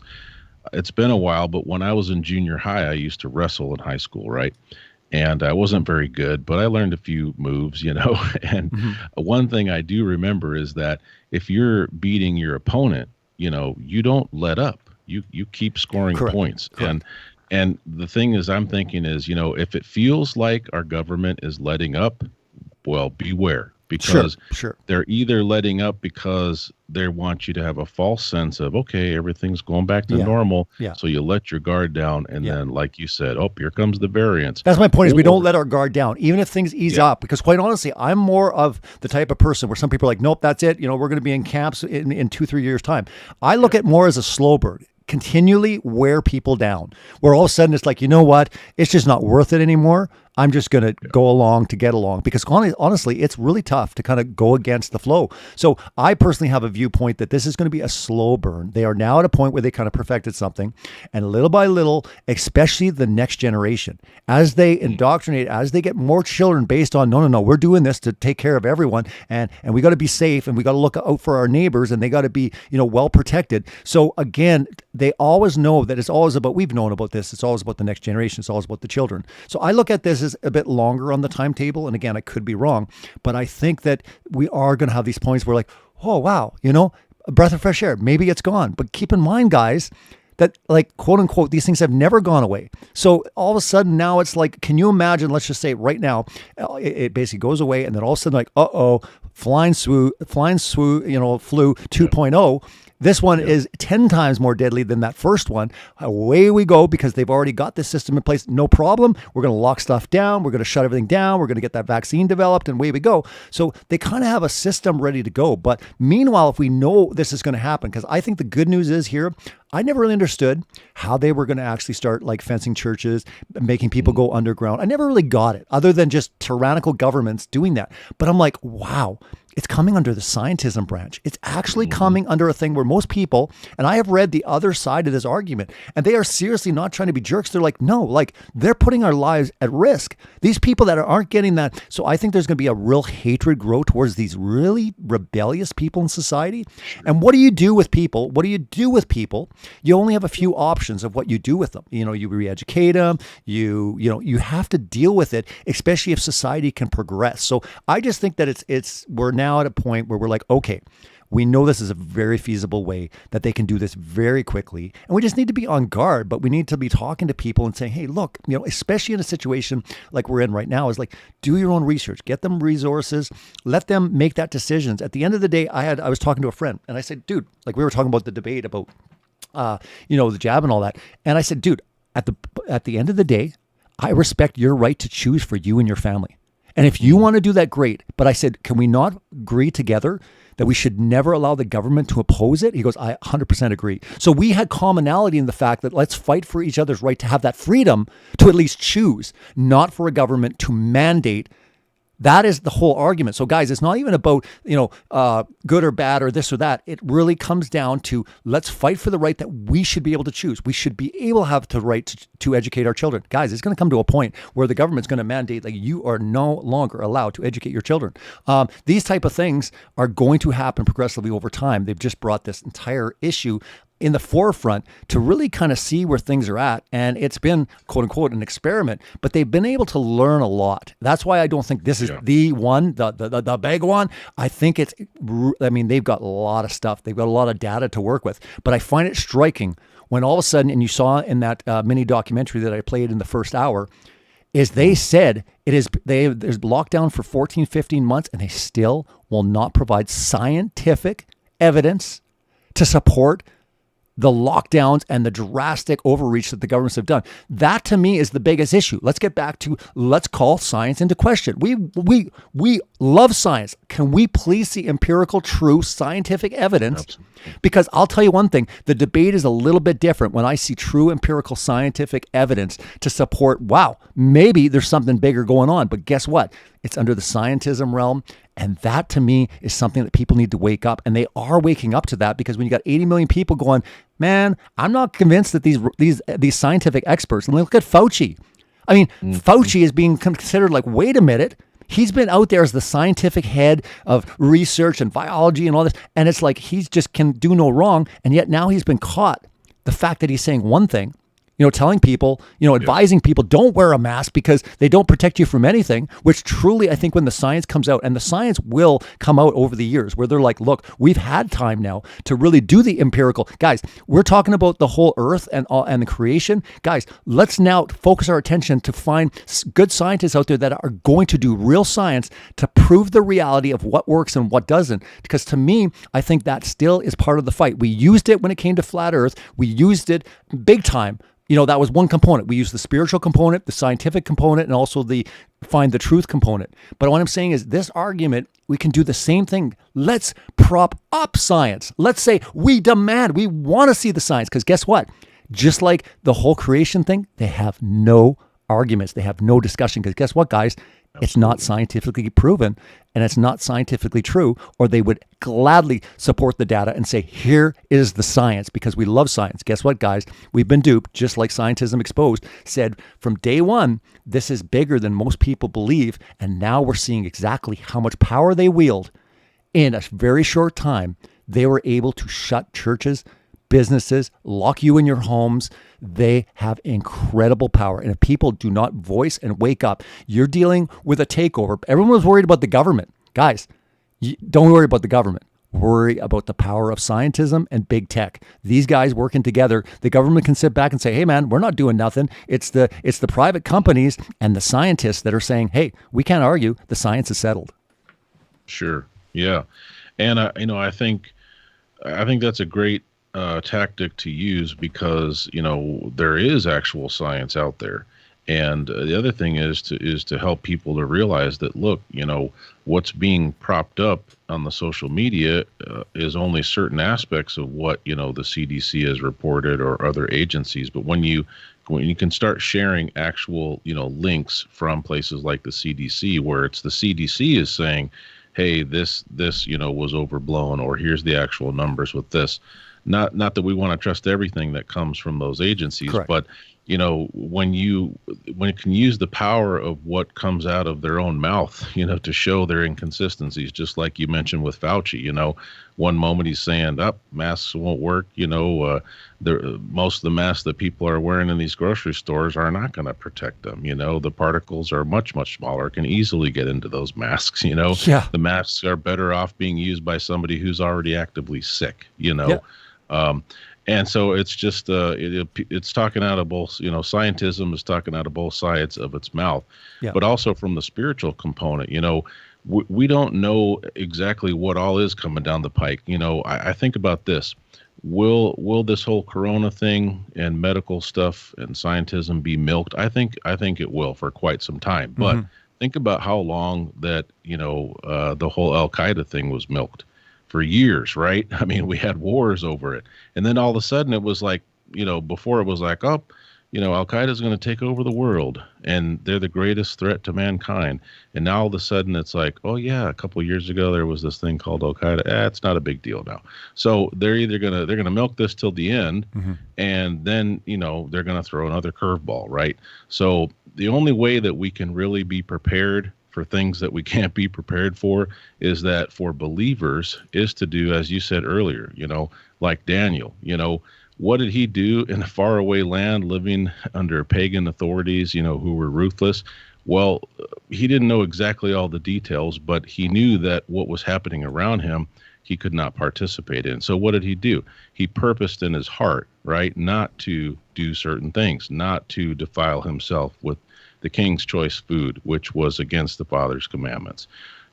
So I think we have to do that as well. That way, if we set apart his truths in our heart, if we purpose in our heart as Daniel did, to do certain things spiritually, then it doesn't matter what comes down the pike, because whether it's continued scientism, whether it's, big tech and more transhumanism, or whether it's, all of a sudden now the government's heavy-handed because something they tried with science didn't work.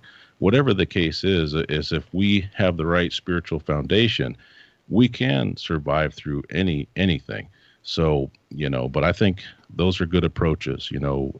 Let's look at real empirical science, but also let's look at what true faith, what's the fruit of true faith. And it's being willing to stand up for the truth regardless of the consequence. I always find it fascinating with Daniel. Like, he prayed in the window and stuff. You would think that once that edict came down, he'd just close that window and just pray. You know what I mean? Like, honestly, to tell you the truth, I would just be like, okay, no, I'm not going to obey that, but I'm not going to broadcast it to the whole world. Like, that's just asking for trouble. I mean, if I get caught, so what? But to me, there's really something extraordinary where he didn't change anything.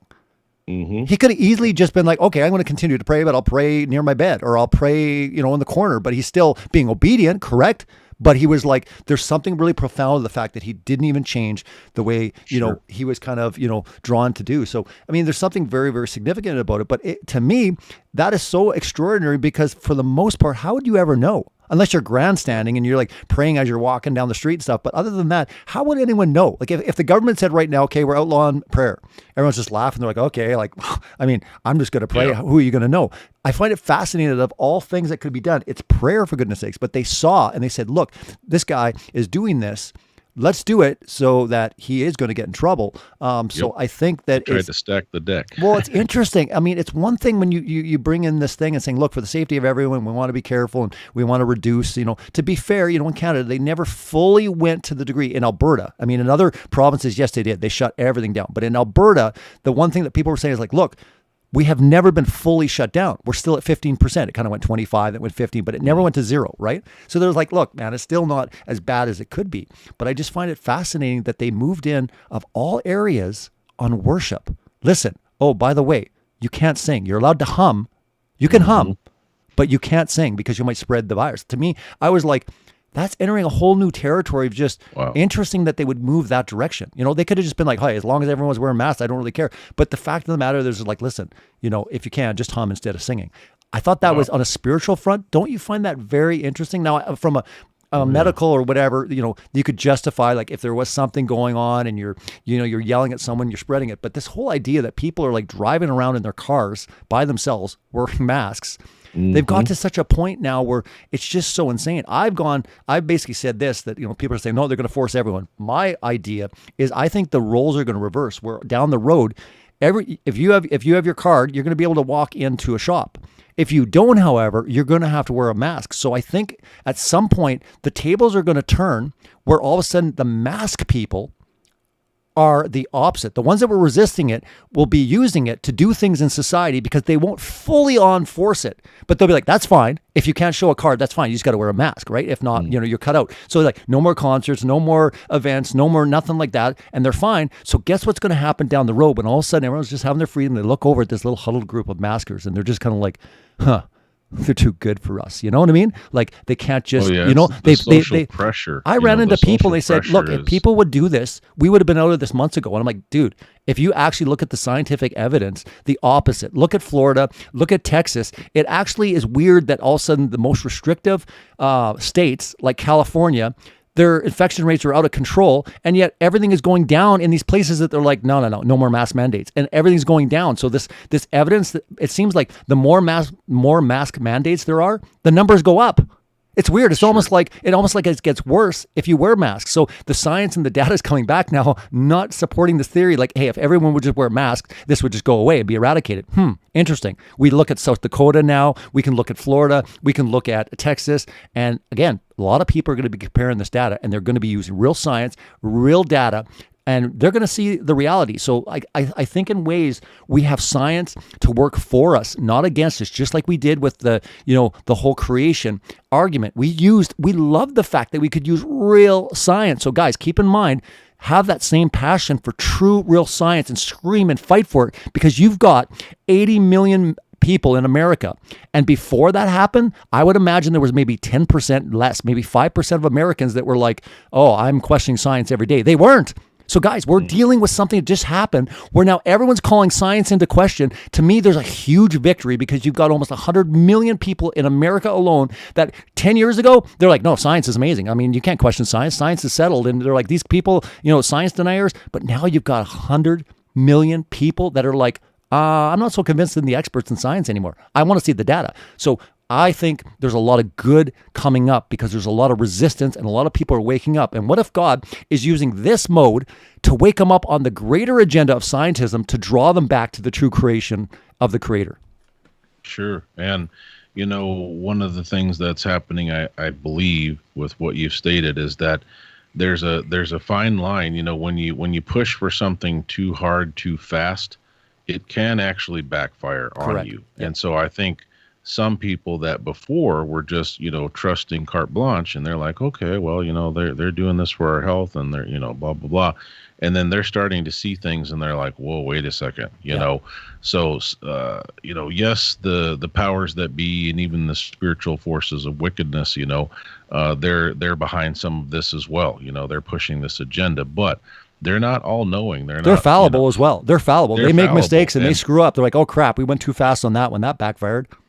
Well, and so I'm saying I agree with you. I think we may have gained some folks. Yep. A few years ago, it might have been the topic of flat Earth or, the moon landing or something like that. Evolution. Maybe now, yeah. I mean, maybe now for some, it's the whole, pandemic. And they're just like, wait a second, at some point I had to be like, people aren't dropping dead next to me in the grocery store, Yeah, yes, people are still dying, but I saw something earlier that was talking about, the population of the world.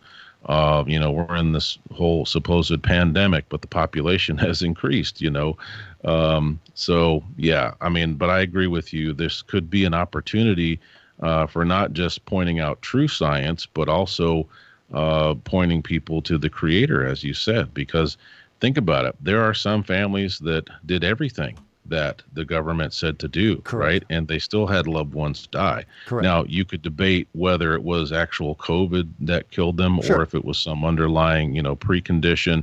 But the point is that some of these folks are going, man, some of these people who have lost their business, and now they're like, okay, well, so it's okay to open now, but guess what? I'm already bankrupt. I can't reopen. I can't take advantage of the reopening because I lost my whole livelihood. I lost my family business or, whatever is the case. So I think some people are going to wake up, and for those that will listen, they need somebody that's sharing the information, that's going to point them in the right direction. So we can't stay silent. We've got to be, we don't want to be evil ourselves, right? In our behavior and our attitude, but we definitely want to speak up for truth. And we never know who is going to come along and maybe listen to something that we say, but how we say it is going to play an important part. It truly is. There's no doubt about it. But in ways, it's really rare, that I'm speechless sometimes. And I'm like, at points, I'm kind of like, honestly, I'm bewildered. Like I'm blown away at just the level of where we're at. Now, I mean, we always talked about, they're going to come down, they're going to start coming against the church and, they're going to do this takeover. But to literally be living in it and witnessing it every day and seeing this play out and kind of wondering like, which direction does it go? What's going to happen? Is it going to be a slow burn? Is it going to be immediate? Did they mess up? Is there going to be some pushback? But to be part of this point in history, to me, is so significant that we were chosen to be born at a time like this. These are, I said this early, way back in the day, but I said, what's coming is a very significant point in history. I mean, this is fundamentally going to change the entire world forever. Yeah. Plexiglasses, that are up right now in restaurants, they're never going down. Oh yeah. They're never taking those things down. That we're not going to go back on, even if they're saying in certain places you don't have to wear a mask. And, think about it from a psychological imprint too. People have been traumatized by the events of this last year and a half due to all these restrictions. And, that's going to take its toll, right? I mean, think about any kind of trauma that has occurred to anyone. The trauma may have happened 30 years ago, right? And it's not currently happening to them physically in that sense. But guess what? The effects of that is continuing every single day. Yeah, I agree. And That so lady there's at the Grace Life, that lady at the Grace Life, documentary saying, just the damage that this is doing is going to last for generations. I mean, if you actually start researching and see the depression, you see the real stats. And again, this will be released in time. You are going to find staggering. Again, this is literally going to affect the entire next generation. The damage. Untold damage, economic, emotional, spiritual. People really don't fully understand the ramifications on how long this is going to last. Yeah, exactly. And, I think, like you said, history is going to show, trends and things that have happened and, those who were silent and those who weren't silent and, what was the fallout from that. But, I agree. It's going to take some time. Yes, we're seeing some fallout now. We're seeing how it's affected folks. I mean, I can tell you our youngest daughter, she graduated this year, and our youngest son graduated, in 2020. So he was the first, COVID class that had to change a bunch of things at the end of his school year. And then our daughter's senior year, everything was adjusted. And that took its toll. It was very challenging for her and other classmates. And, our children, our poor children, I think, are suffering the most. And I'll tell you, we had a discussion, Jennifer and I had a discussion with one of the administrators at the school when one of our children was having a particularly difficult time with some of these online classes and isolation from their friends. And this administrator told us, you will not believe a majority of the students at the school are experiencing the same thing. And the graduating class this year at our local high school was as small as I've ever heard of. Usually have around 400 graduating seniors. This year it was less than 300. So, some people have been so psychologically affected and emotionally affected that they couldn't even complete, things that are typically a rite of passage for every young person. So who knows what'll happen? That's what we're seeing now, but who knows though, 5-10 years, as she said in the video, generational. We need to be praying daily about that. Yeah, we really do. And that's why it's so crucial when it comes to, the church needs to be open, for, people always talk about fellowship, but again, there's so much healing. There's people that are dying inside. They're depressed. I mean, the amount of damage that's been done, the whole thing with Grace Life. I mean, people were driving 5 hours just to get nourishment, just to get hugs. I mean, in Grace Life, they were hugging. And they're like, yeah, you're going to get a hug. If you don't want one, fine. But again, they were hugging, physical touch. The fact that we're at a point in society where it's like, no hugging. No, you can't see your family. I mean, it's like Twilight Zone in ways, right? In ways you're kind of like, what? They're at a point now where they're like, no, sorry. I mean, you're not going to be able to visit your family. Oh, by the way, this holiday's canceled or this Thanksgiving or what. I mean, it is crazy sometimes when you just stop and think about what level we're at. And people are like, yeah, but it's just temporary. It's going to go away. But the fact is they can bring this up anytime they want and instantly tell you you're no longer able to hug your loved ones. No, we're going to have to keep you away from that. And who knows how aggressive that's going to get. People need to speak up. And like, what can I do? I mean, what kind of voice do I have? Guys, share it on social media. Talk to your neighbor, one person. You don't have to have platforms like Celebrate Truth Radio. Everyone thinks, well, I don't got a platform. You don't know the ripple effect and how important it is that just know and have a clear conscience. You're like, you know what? I did my part. And I mentioned that, guys, you should maybe do your own research, maybe look into a few things. But, at the end of the day, make up those choices for yourself. But maybe here's some literature, here's something to look at. And at the end of the day, if you decide to do something, then that's on you, right? But let's all fight together the fact that we shouldn't have scientism enforcing things against our own will and taking away our freedoms and rights based on, emergency acts, right? Because again, at what point does that end? At what point does it stop? And again, there's a lot of talk. I mean, you've seen the articles where they're like, oh, what's the world's next epidemic going to be? They're always talking about like there's one even worse that's probably coming. This one, at least it was only like whatever. And they made a huge deal of that one. What happens if all of a sudden, like in their mind, or they're like, okay, based on the data, we're now dealing with something that's, we all know the data that's coming out, which is a whole other discussion because now there's a lot of evidence to support the fact that a lot of colleges and stuff, education are mandating that you are inoculated before you can go back to school. But the troubling thing is now they're finding a lot of evidence being supported that people are having heart problems and all sorts of things. And they're saying this is madness. This is still labeled as experimental. The FDA still, and these are things you can read on the CDC. Like, this isn't stuff that we're just saying. These are things from legitimate sources. And I'm like, guys, are we in Twilight Zone that people are just willing to sit there and say, it's okay we're going to actually turn away your children's education if you don't do something like this experimental thing. And I'm kind of like, it's just insane that people just aren't questioning this more. So I think we just need to speak up more. We need to have those conversations. But again, this isn't going to end. It will kind of come and go. I mean, I joked about it on my Facebook where I said, oh, isn't that nice? The government's giving us our summer because they'd be like, looks like, summer's going to be open. I'm like, wow, the government is going to allow us one season of the year, total freedom. Isn't that great? Thank you so much, government. Wow. Yes. I love the fact that they give us one season of the year, summer. Man, at least it was summer, at least we can like lay around and we can get sun, and all this. The fact of the matter is, wow, they're giving us a season. Because I said, look at that headline. Looks like, things are looking good for the summer. It wasn't like, hey, the coast is clear. Everything looks great. It was almost like these guys need a little break. Let's give them the summer. But guess what? Variant cities coming around the corner. Guys, sorry, there's something even worse coming out now in India. And it's already over here and it's spreading and it's way worse. Guys, I'm sorry. We just got to do our part. We got to move on. And that definitely lends itself to perpetuating the collective fear, that they've created in society. And so, I think that, again, if we're trying to focus on faith, that's what's going to get us through, any potential fears that we have. And I actually, in some ways, am thankful for some of the things that have happened the last few years because it's definitely, I can only speak for myself, but it's definitely caused, our family to rethink some things. Really, what are the priorities that we should have in our life? And certain things that, we quote, weren't allowed to do.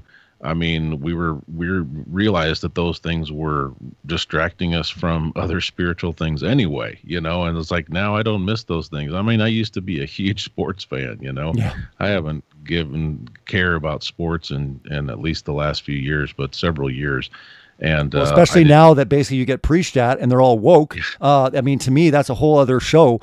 Just the disgust I have now for sports. I wasn't even a big sports guy, but now it's really upsetting a lot of people because, like, look, if anything, sports was a nice like a release, an escape. It's like at least I can just watch a game, shut off the world. It was a nice little escape. But now it's like, oh great, I got to read their jerseys. Oh great, everything is being preached at you, and that's why I think it's very, very sad state that everywhere you turn, we knew Hollywood, we knew Disney, we knew mainstream, but now it's like, great. Our one last thing for the sport lovers out there, at least we could relax, not get, indoctrinated. We could just watch people kicking a ball or throwing something, right? And see some, nope, that's gone now too. It seems like they're in line with China and they care more about the agenda and getting all this critical race theory and Marxist agenda painted everywhere. And, hey, can we get Blue Lives Matter jersey? Oh no. That's like the worst thing in the world, right? It has to be one thing and one thing only. So yeah, really bad. Sure.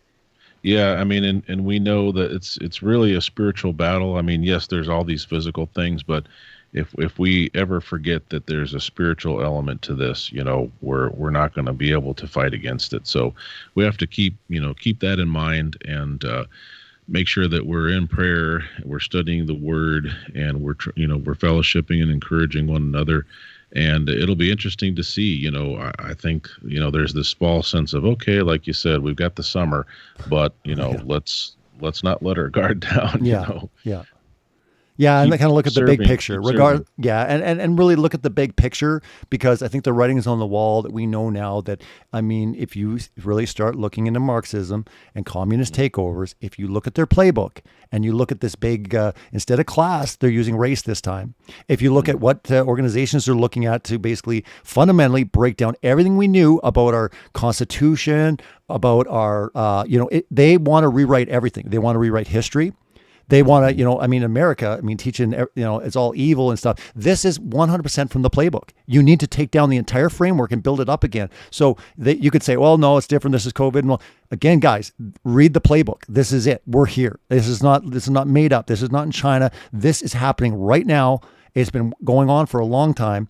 This is the arm they're using for many different reasons. And right now you're seeing it everywhere, and it has just begun. This is the early days of it. And it's just like back. How could they let it get so bad? How could they let it get so bad in Germany? It's because maybe they hadn't seen things in the past. We have seen what happens, how they take things over, and what happens. We need to be those beacons of light. We need to be warning from the rooftops, because quite honestly, everyone says if more people spoke up back in Germany, it probably wouldn't have got as bad. And they're right. They're right. It takes people just to voice it and at least get people directed to going, wait a minute, maybe there's something funky going on here. Maybe I should be concerned. I mean, this ideology is moving into my school. Now they're moving into the medical field, the military. Whoa. And I love the fact that I'm watching every day. There's a lot of pushback. There's a lot of states right now that are saying, no, we're outlawing critical race theory in our state. This is good news, guys, right? We're seeing that, support it. And guys, get involved on the local level. I can't stress that enough. Forget the whole, politics, where get active in school boards, get active locally. It is the last line of defense against the federal government, and take it very serious. However you can do it, stand with, supporters, get involved any which way you can on a local or even state level. Because guys, this is the really crucial time that we need to sit and say, how do I want to be remembered? What did I do? Did I do enough? Did I do enough? I do not want to live with regrets, and I don't think anyone wants to. So if you can get involved and you can make your voice heard, that is where it's going to be won. Not just sending out YouTube videos and sharing stuff. Guys, we need to get involved. We want to make sure that stuff's not getting put into education. This actually works. Look at the news. States are blocking certain things.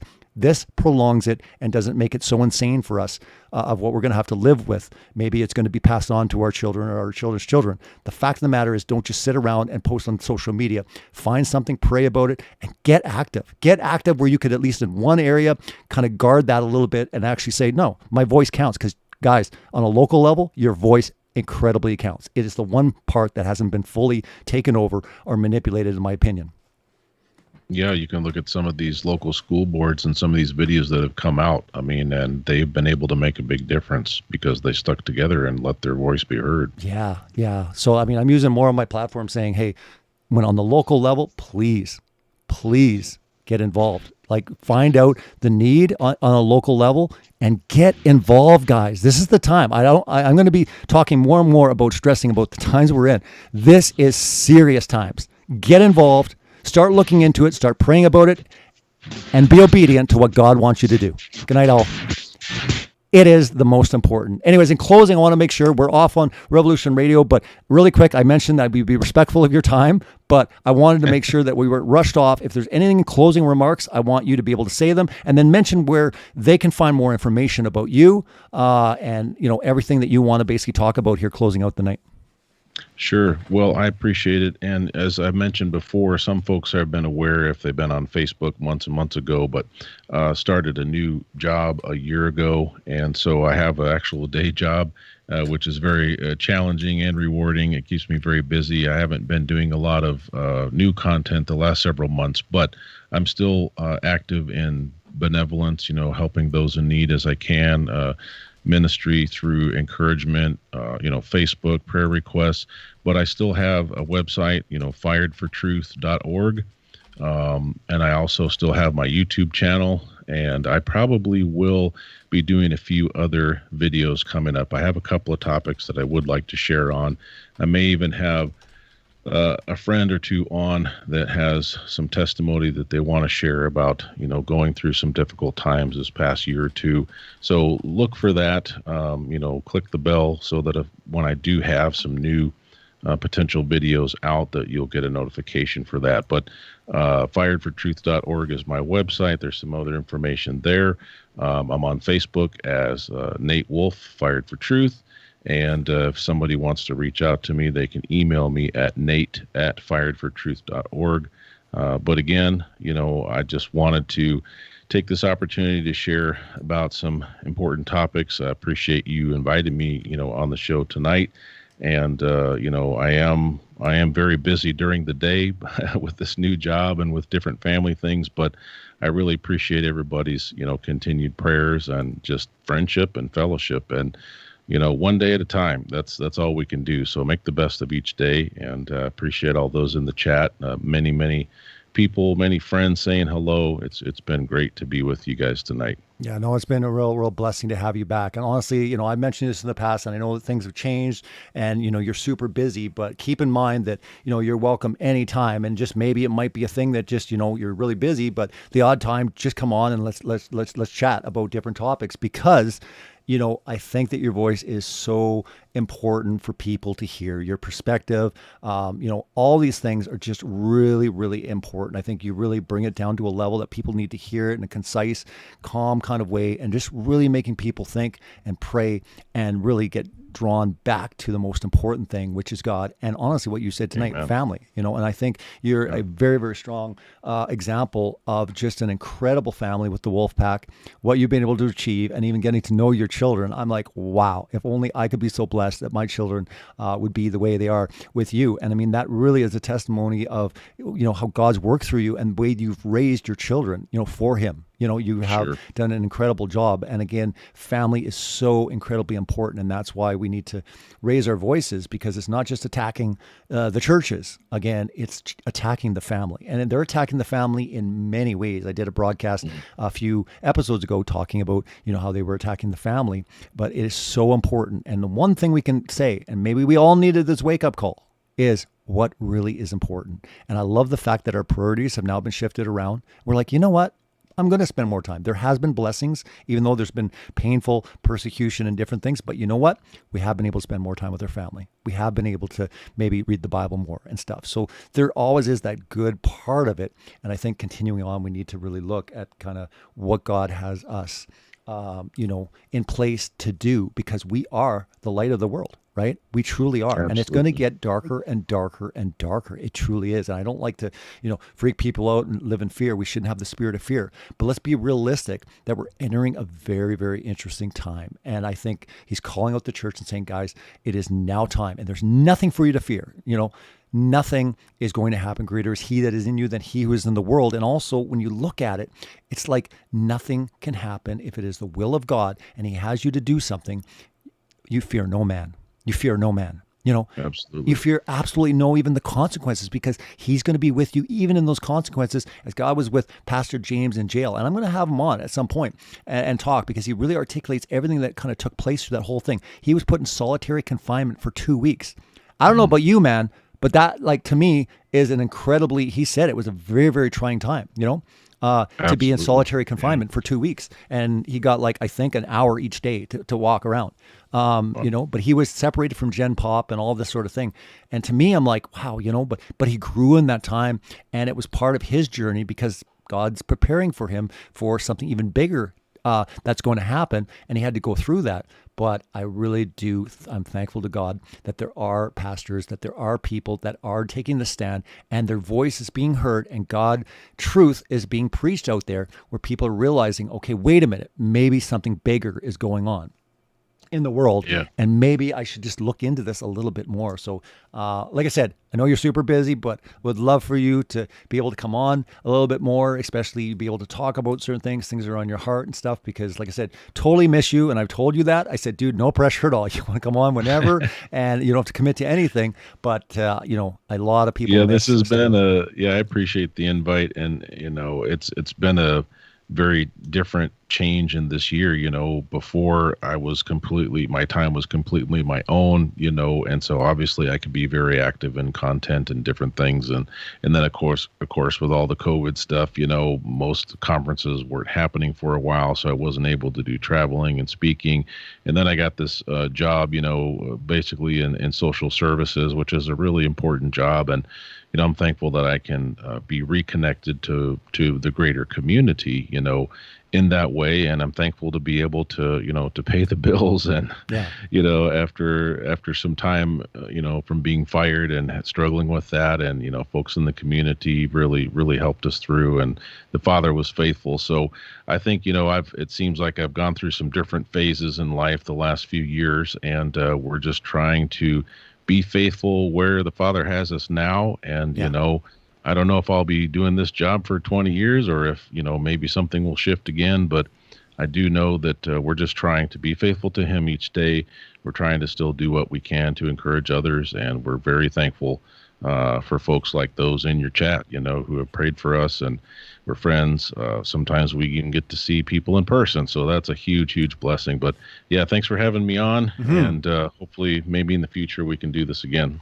That would be amazing, and I'm sure everyone would love it. And I'm sure there's going to be so much more to talk about in the days, months, and years ahead in this whole shift that's taken place in the world. So guys, real quick, last thing. Again, Scientism Exposed. You can get a free DVD with any order. Just go to celebratetruth.org, celebratetruth.org, and free DVD with any order. That special is still going on. Guys, if you're not familiar, you want to get this out into people's hands. It is so important they understand the destructive nature of scientism, and people are starting to wake up through what's happening right now currently, but they need to understand how far this lie goes back and exactly what's at stake, because the most important thing is it's ripping them away from a relationship with the Creator. And that, to me, is so incredibly important. And all these areas of scientism need to be exposed. And this is no different.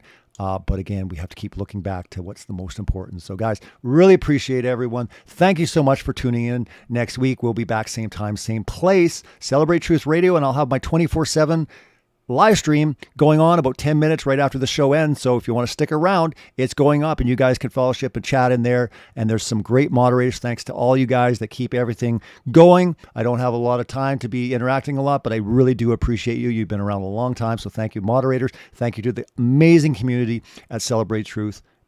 Blessings all. Good night.